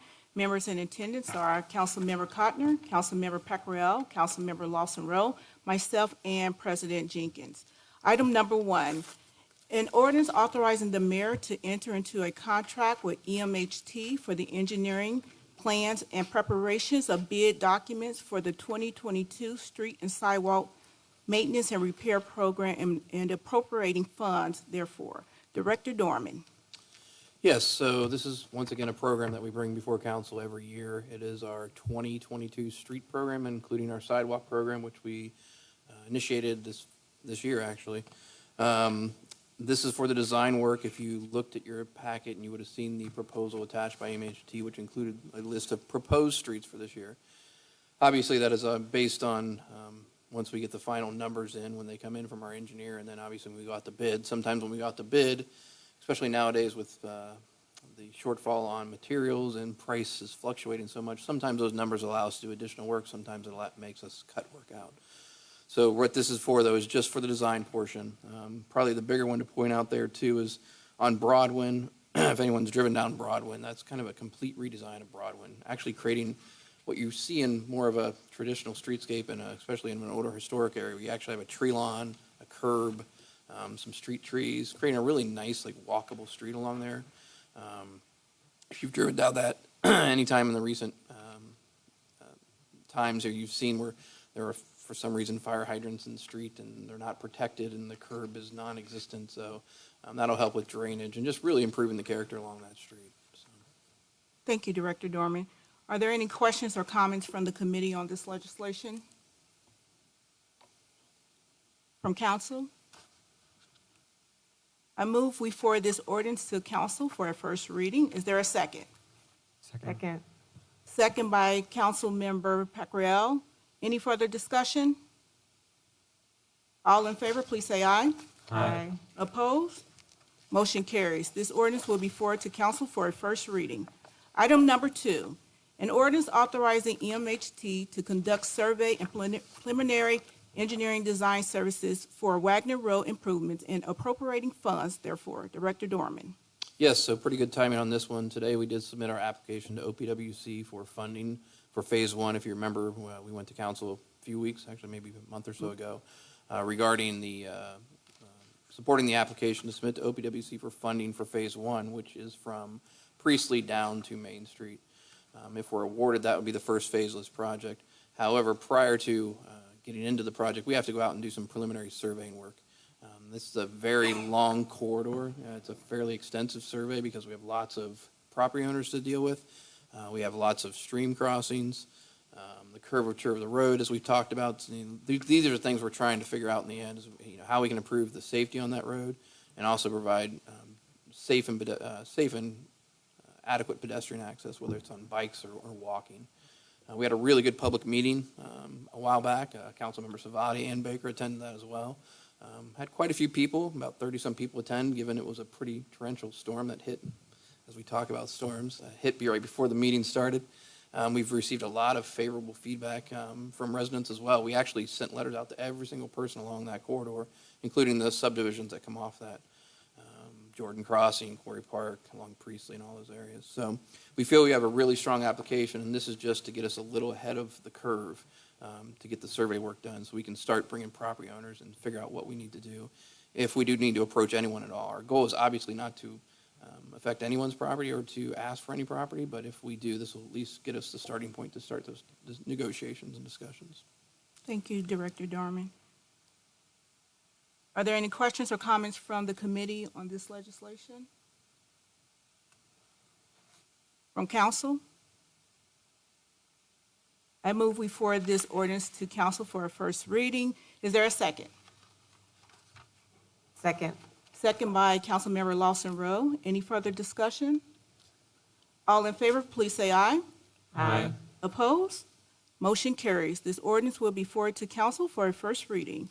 Item number 3, an ordinance authorizing the mayor to enter into a contract with Complete General Construction pertaining to Main Street Utility Relocation Project, Main Street and Lancaster Avenue intersection, appropriating funds, waive competitive bidding, and declaring an emergency. Director Dorman.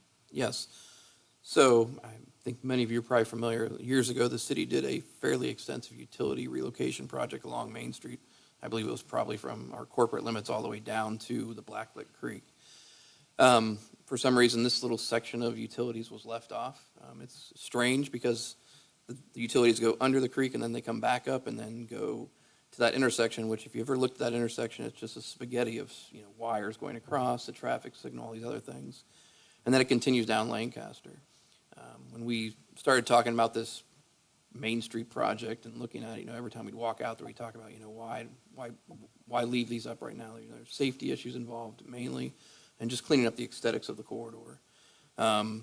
As Auditor Sisak mentioned earlier, we kind of sat down and all talked about it, felt, now or never on this. If we don't bury the utilities now, we're not going to come back and do this in the future because we're spending $4 million on improving the roadway. So we felt now was the best time. And talking to Jack, who was the owner of the Happy Dragon prior to, he brought up many stories of cars that would come up to the building in the night, whether they were driving erratically or drunk. He had lots of cars that would end up almost at the drive-through and sometimes actually hit the building. So obviously we're concerned as we push those poles back if they fall. Lots of them have transformers on them, which would take out a big section of the city as well. So our goal is to now do this. We've talked to AP, and they're actually willing to do this now because they have a circuit they need to redo and add in 2022 or 2023. So we felt this is a great time to take care of this. After going through the numbers, we felt it was a great time to do this. Complete General is the same contractor that actually did the work for the city years ago. Actually, they worked with me in New Albany. I buried all the utilities in the historic area of New Albany as well. So a very good contractor versed in this. And once again, something that needs to be done. And unfortunately, it's the first thing that needs to be done because they have to put those the deepest on the project. So they'll bury the utilities and they'll put the storm sewer in and then the roadway. Are there any questions or comments from the committee? Any from council? Councilmember Baker. Just one question. Is that the reason why that section of Main Street has not been paved? Correct. Okay. It's part of our project, it's part of the grant. So that section from basically Wagner down to really Davidson will get paved as part of our Main Street project. Okay. Thank you. Any other questions? I move we forward this ordinance to council for a first reading. Is there a second? Second. Second by Councilmember Lawson Rowe. Any further discussion? All in favor, please say aye. Aye. Opposed? Motion carries. This ordinance will be forwarded to council for a first reading. As there is no further business for the Public Service and Transportation Committee, I return the meeting back to you, President Jenkins. Thank you. Thank you. Thank you. Next, we have Finance and Administration Committee, Councilmember Savati. Thank you, President Jenkins. This is the Finance and Administration Committee meeting for September 13th, 2021. Members in attendance are Councilmember Baker, Councilmember Bryant, Councilmember Strickland, myself, and President Jenkins. First item on the agenda for tonight is an ordinance to authorize the mayor to enter into a contract with Civic Engage Central for website design and appropriate funds. Let's go on to Mayor Begany on this one. Thank you, Chair Salvati, members of council, Madam President. This is hopefully the last in a long track of trying to get our website redesigned. Our original website provider was unable to fulfill due to, unfortunately, loss of life due to COVID, including a family member as well as one of the lead programmers. And they felt that they were not going to be able to fulfill this part of the contract. So at that point in time, we engaged and started looking for other developers or other website designers and looked at a number of them, and we came to Civic Engage.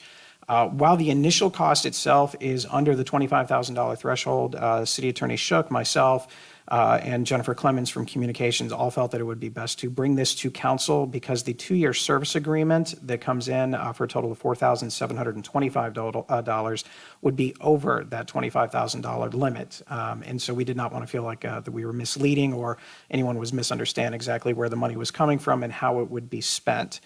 On the bright side, due to some great accounting work by Joni Mitchell and the auditor's office, we were able to utilize some of our remaining CARES Act dollars that would have to go back to the federal government. Instead, we are going to be appropriating some of that from the Licking County share and Franklin County share of the CARES Act dollars to help also fund it. Originally, this was part of the original budget, so this will actually save us money in the long run all the way across.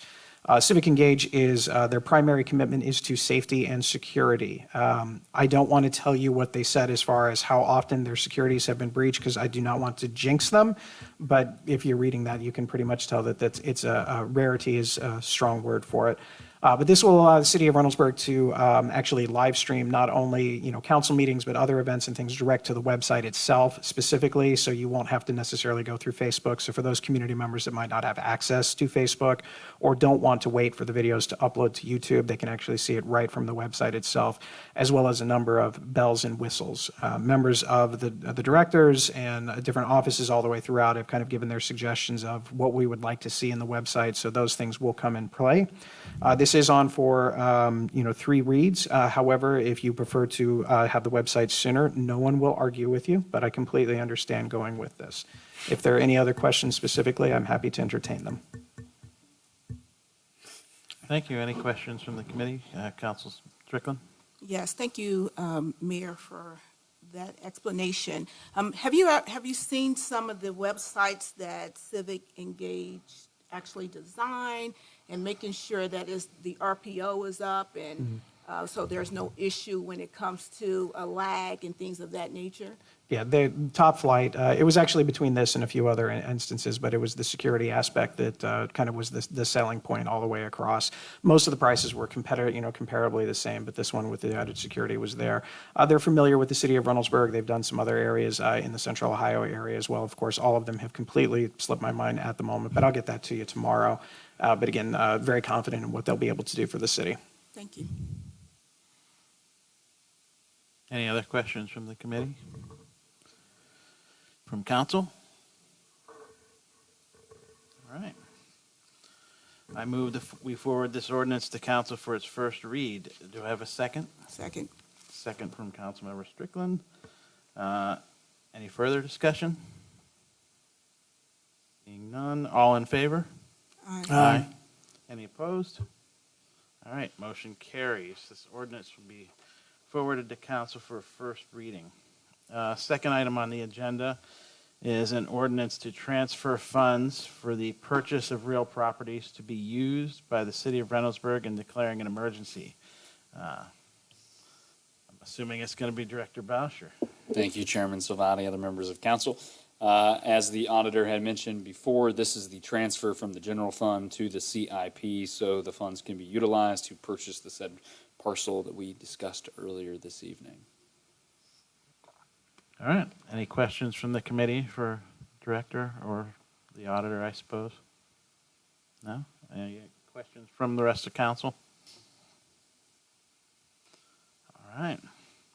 So I move to forward this ordinance to council for a first reading. Is there a second? Second. Second by Councilmember Baker. Any further discussion? All right. Seeing none, all in favor? Aye. Aye. Any opposed? All right, motion carries. This ordinance will be forwarded to council for its as a first reading. Item 3 is a resolution accepting the amounts and rates as determined by the Budget Commission and authorizing the necessary tax levies and certifying them to the Franklin County Auditor and declaring an emergency. Must be Auditor Sisak if it's taxes. It is. President Jenkins and Chairman Salvati, this legislation comes before you to accept the tax rates from Franklin, and the next one will be for Licking County. They're due by October, 7th? I want to thank Clerk Prasher for being such a help in getting this done so that we had it prepared for council. She was on the ball and proactive with getting it on the agenda before even being asked to do so. So I wanted to thank you for that. But the information's in the packet. If you have any questions, I'd be glad to answer them. All right. Are there any questions for the auditor from the committee? From the rest of council? All right. I move forward this ordinance to council for its first reading. Is there a second? Second. Second, I'll give it to Councilmember Strickland, since I saw her first. Is there any further discussion? All in favor, say aye. Aye.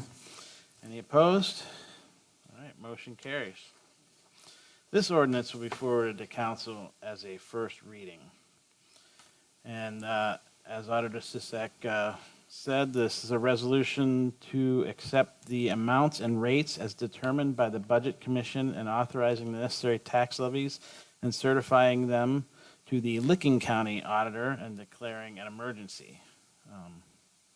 Any questions on the Licking County side for the auditor? I do have a question. It's more of, I see we have the Franklin County and Licking County. When are we getting the information from Fairfield County?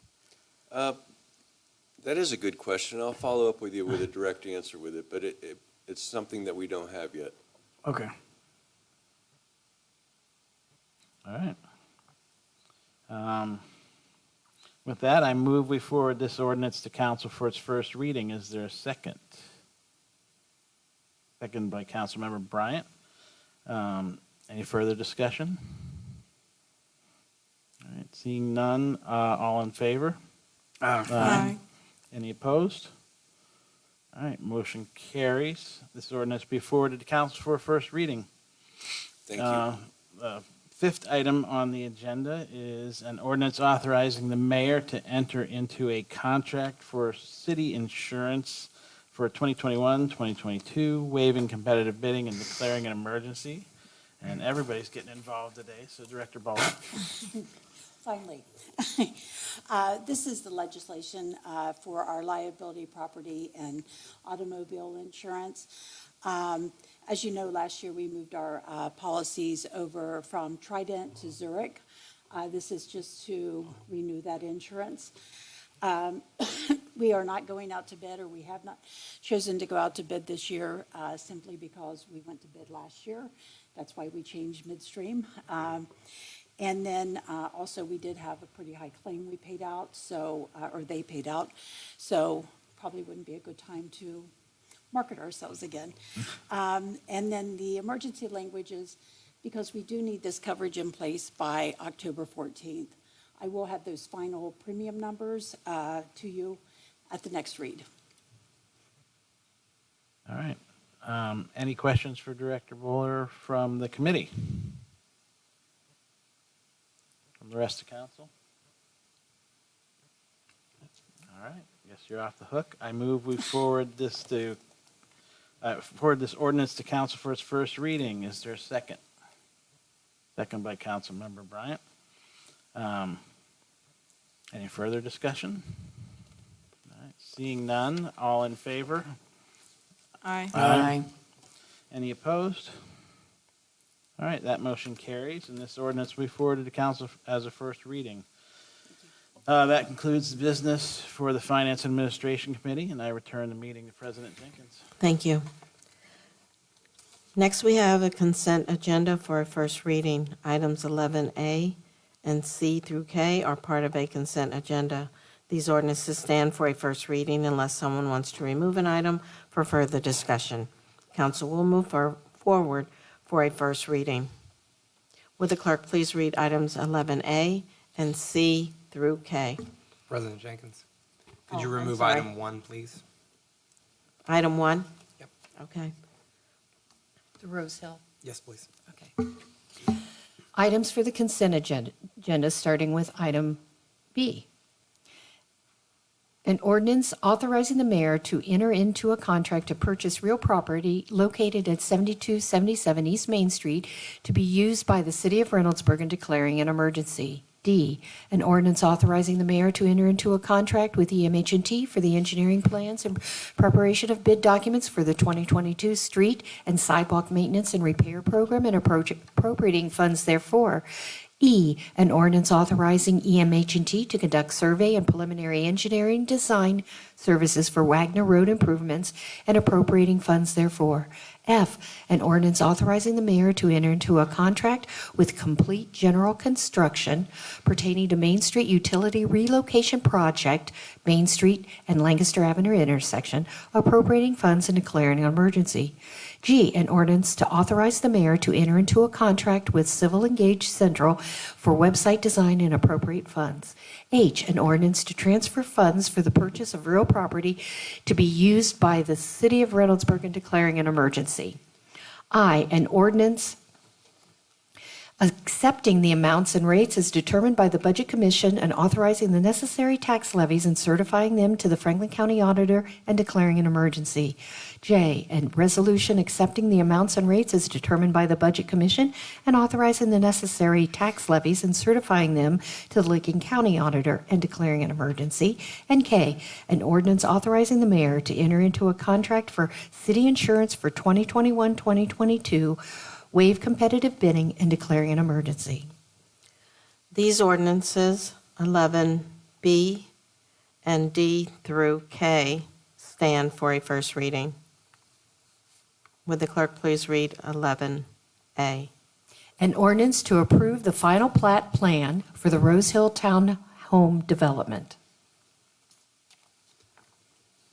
Again, I just wanted to have that one separately. I'm still opposed to that, so. I know it's still just a first reading, but just making sure. Okay. It's still going back to committee, or going to second reading. But. Okay. Do we need to do anything else, Molly?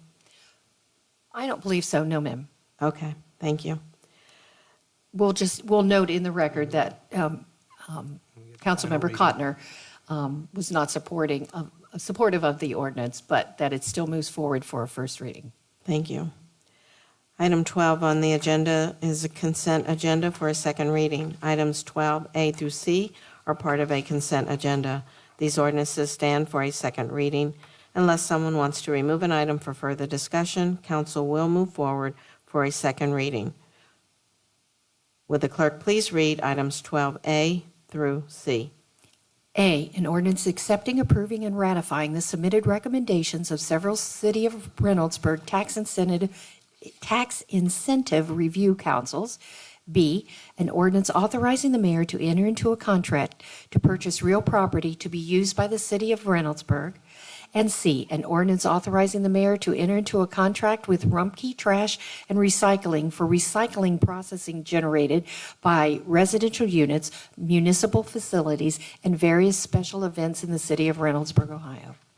These ordinances stand for a second reading. Item 13 on the agenda, second agenda for third reading. Items 13A and B are part of a consent agenda. These ordinances stand for a third reading and approval. Unless someone wants to remove an item for further discussion, council will move forward with a vote on these ordinances. Would the clerk please read items 13A and B? Item A, an ordinance authorizing the city auditor to remove equipment from the city's fixed asset list of the police department. And B, an ordinance authorizing the mayor to enter into a contract with Local Waste Services Ltd.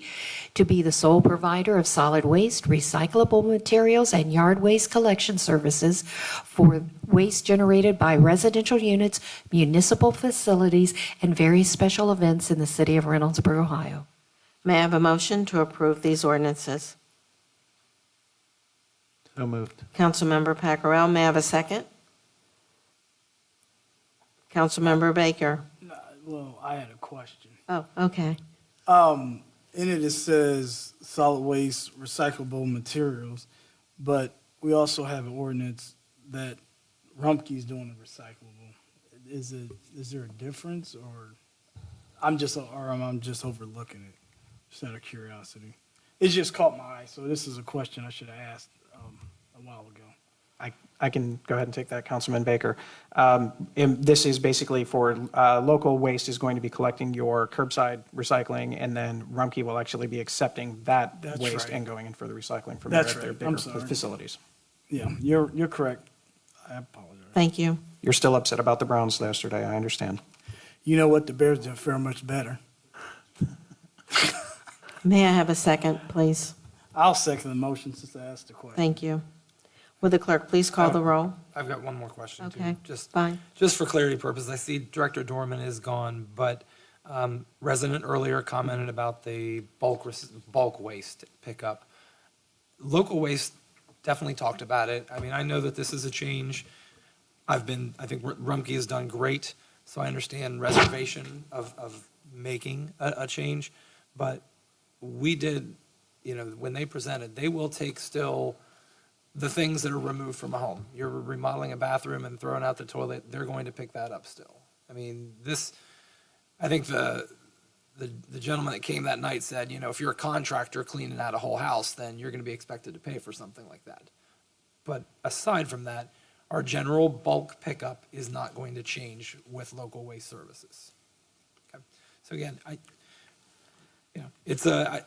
they did a good presentation, but I understand concern. I think Rumpke's done great for all these years, but we'll see. I guess we're going to give them a chance, and let's hope that they live up to all the promises, because they definitely presented very well of what they can provide for our residents. Thank you. Thank you. Would the clerk please call the roll? I think we're still waiting on a second. I'm sorry? Councilman Baker made the second. Did he? Okay, thank you. Councilmember Cotner? Aye. Councilmember Baker? Aye. Councilmember Bryant? Aye. Councilmember Strickland? Aye. Councilmember Salvati? Aye. Councilmember Peckrell? Aye. And Councilmember Lawson Rowe. Aye. Madam President, that was 7-0. Thank you. These ordinances are approved with 7 affirmative votes and no negative votes. Other council matters. Does anyone on council have any further items that they would like to discuss this evening? Madam President, I'd like to just share that the Citizens Police Academy is underway. We've had 2 classes thus far. Officers Marshall and King are facilitating it.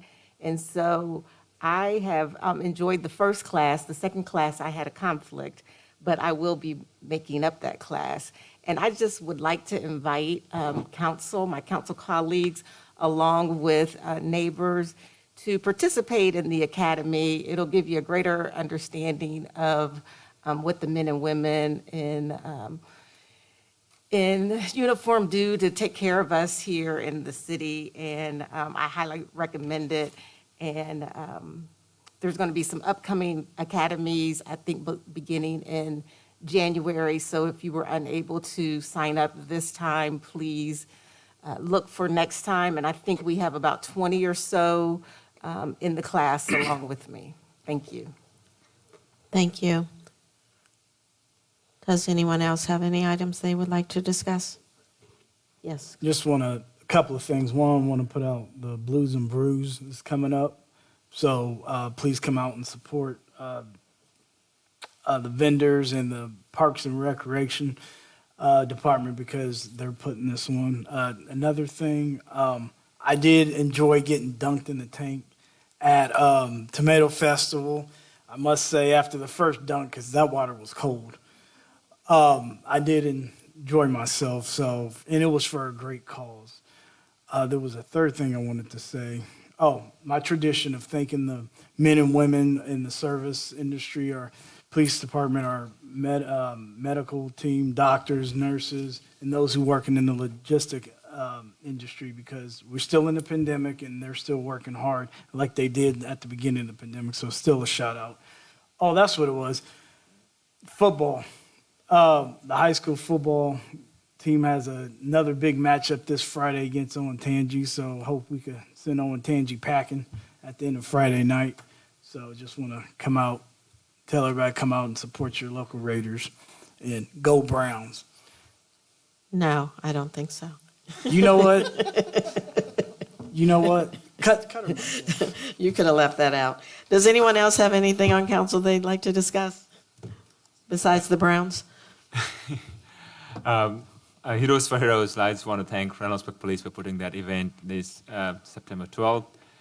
With that, my son and I completed second 5K of the year. So happy to be part of that, and great. Thank you, RPD, for doing that one. Thank you. Does anyone else have anything they'd like to add? Upcoming meetings, there's a scheduled meeting for BZBA and Planning Commission meetings, and our next council meeting will be Monday, September 27th, 2021 at 6:30 p.m.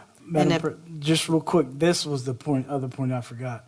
at the next meeting, because I want to give everybody a heads up, I'm going to bring up a discussion topic about speeding in the residential areas. I think it's a topic that needs to happen. So just to give the heads up to the council, bring some questions and hopefully some solutions, because there's some areas in Reynoldsburg that has some issues with speeding. So I just want to give that a heads up. Thank you. Unless there's no other additional business this evening, the meeting is now adjourned and the time is 8:41.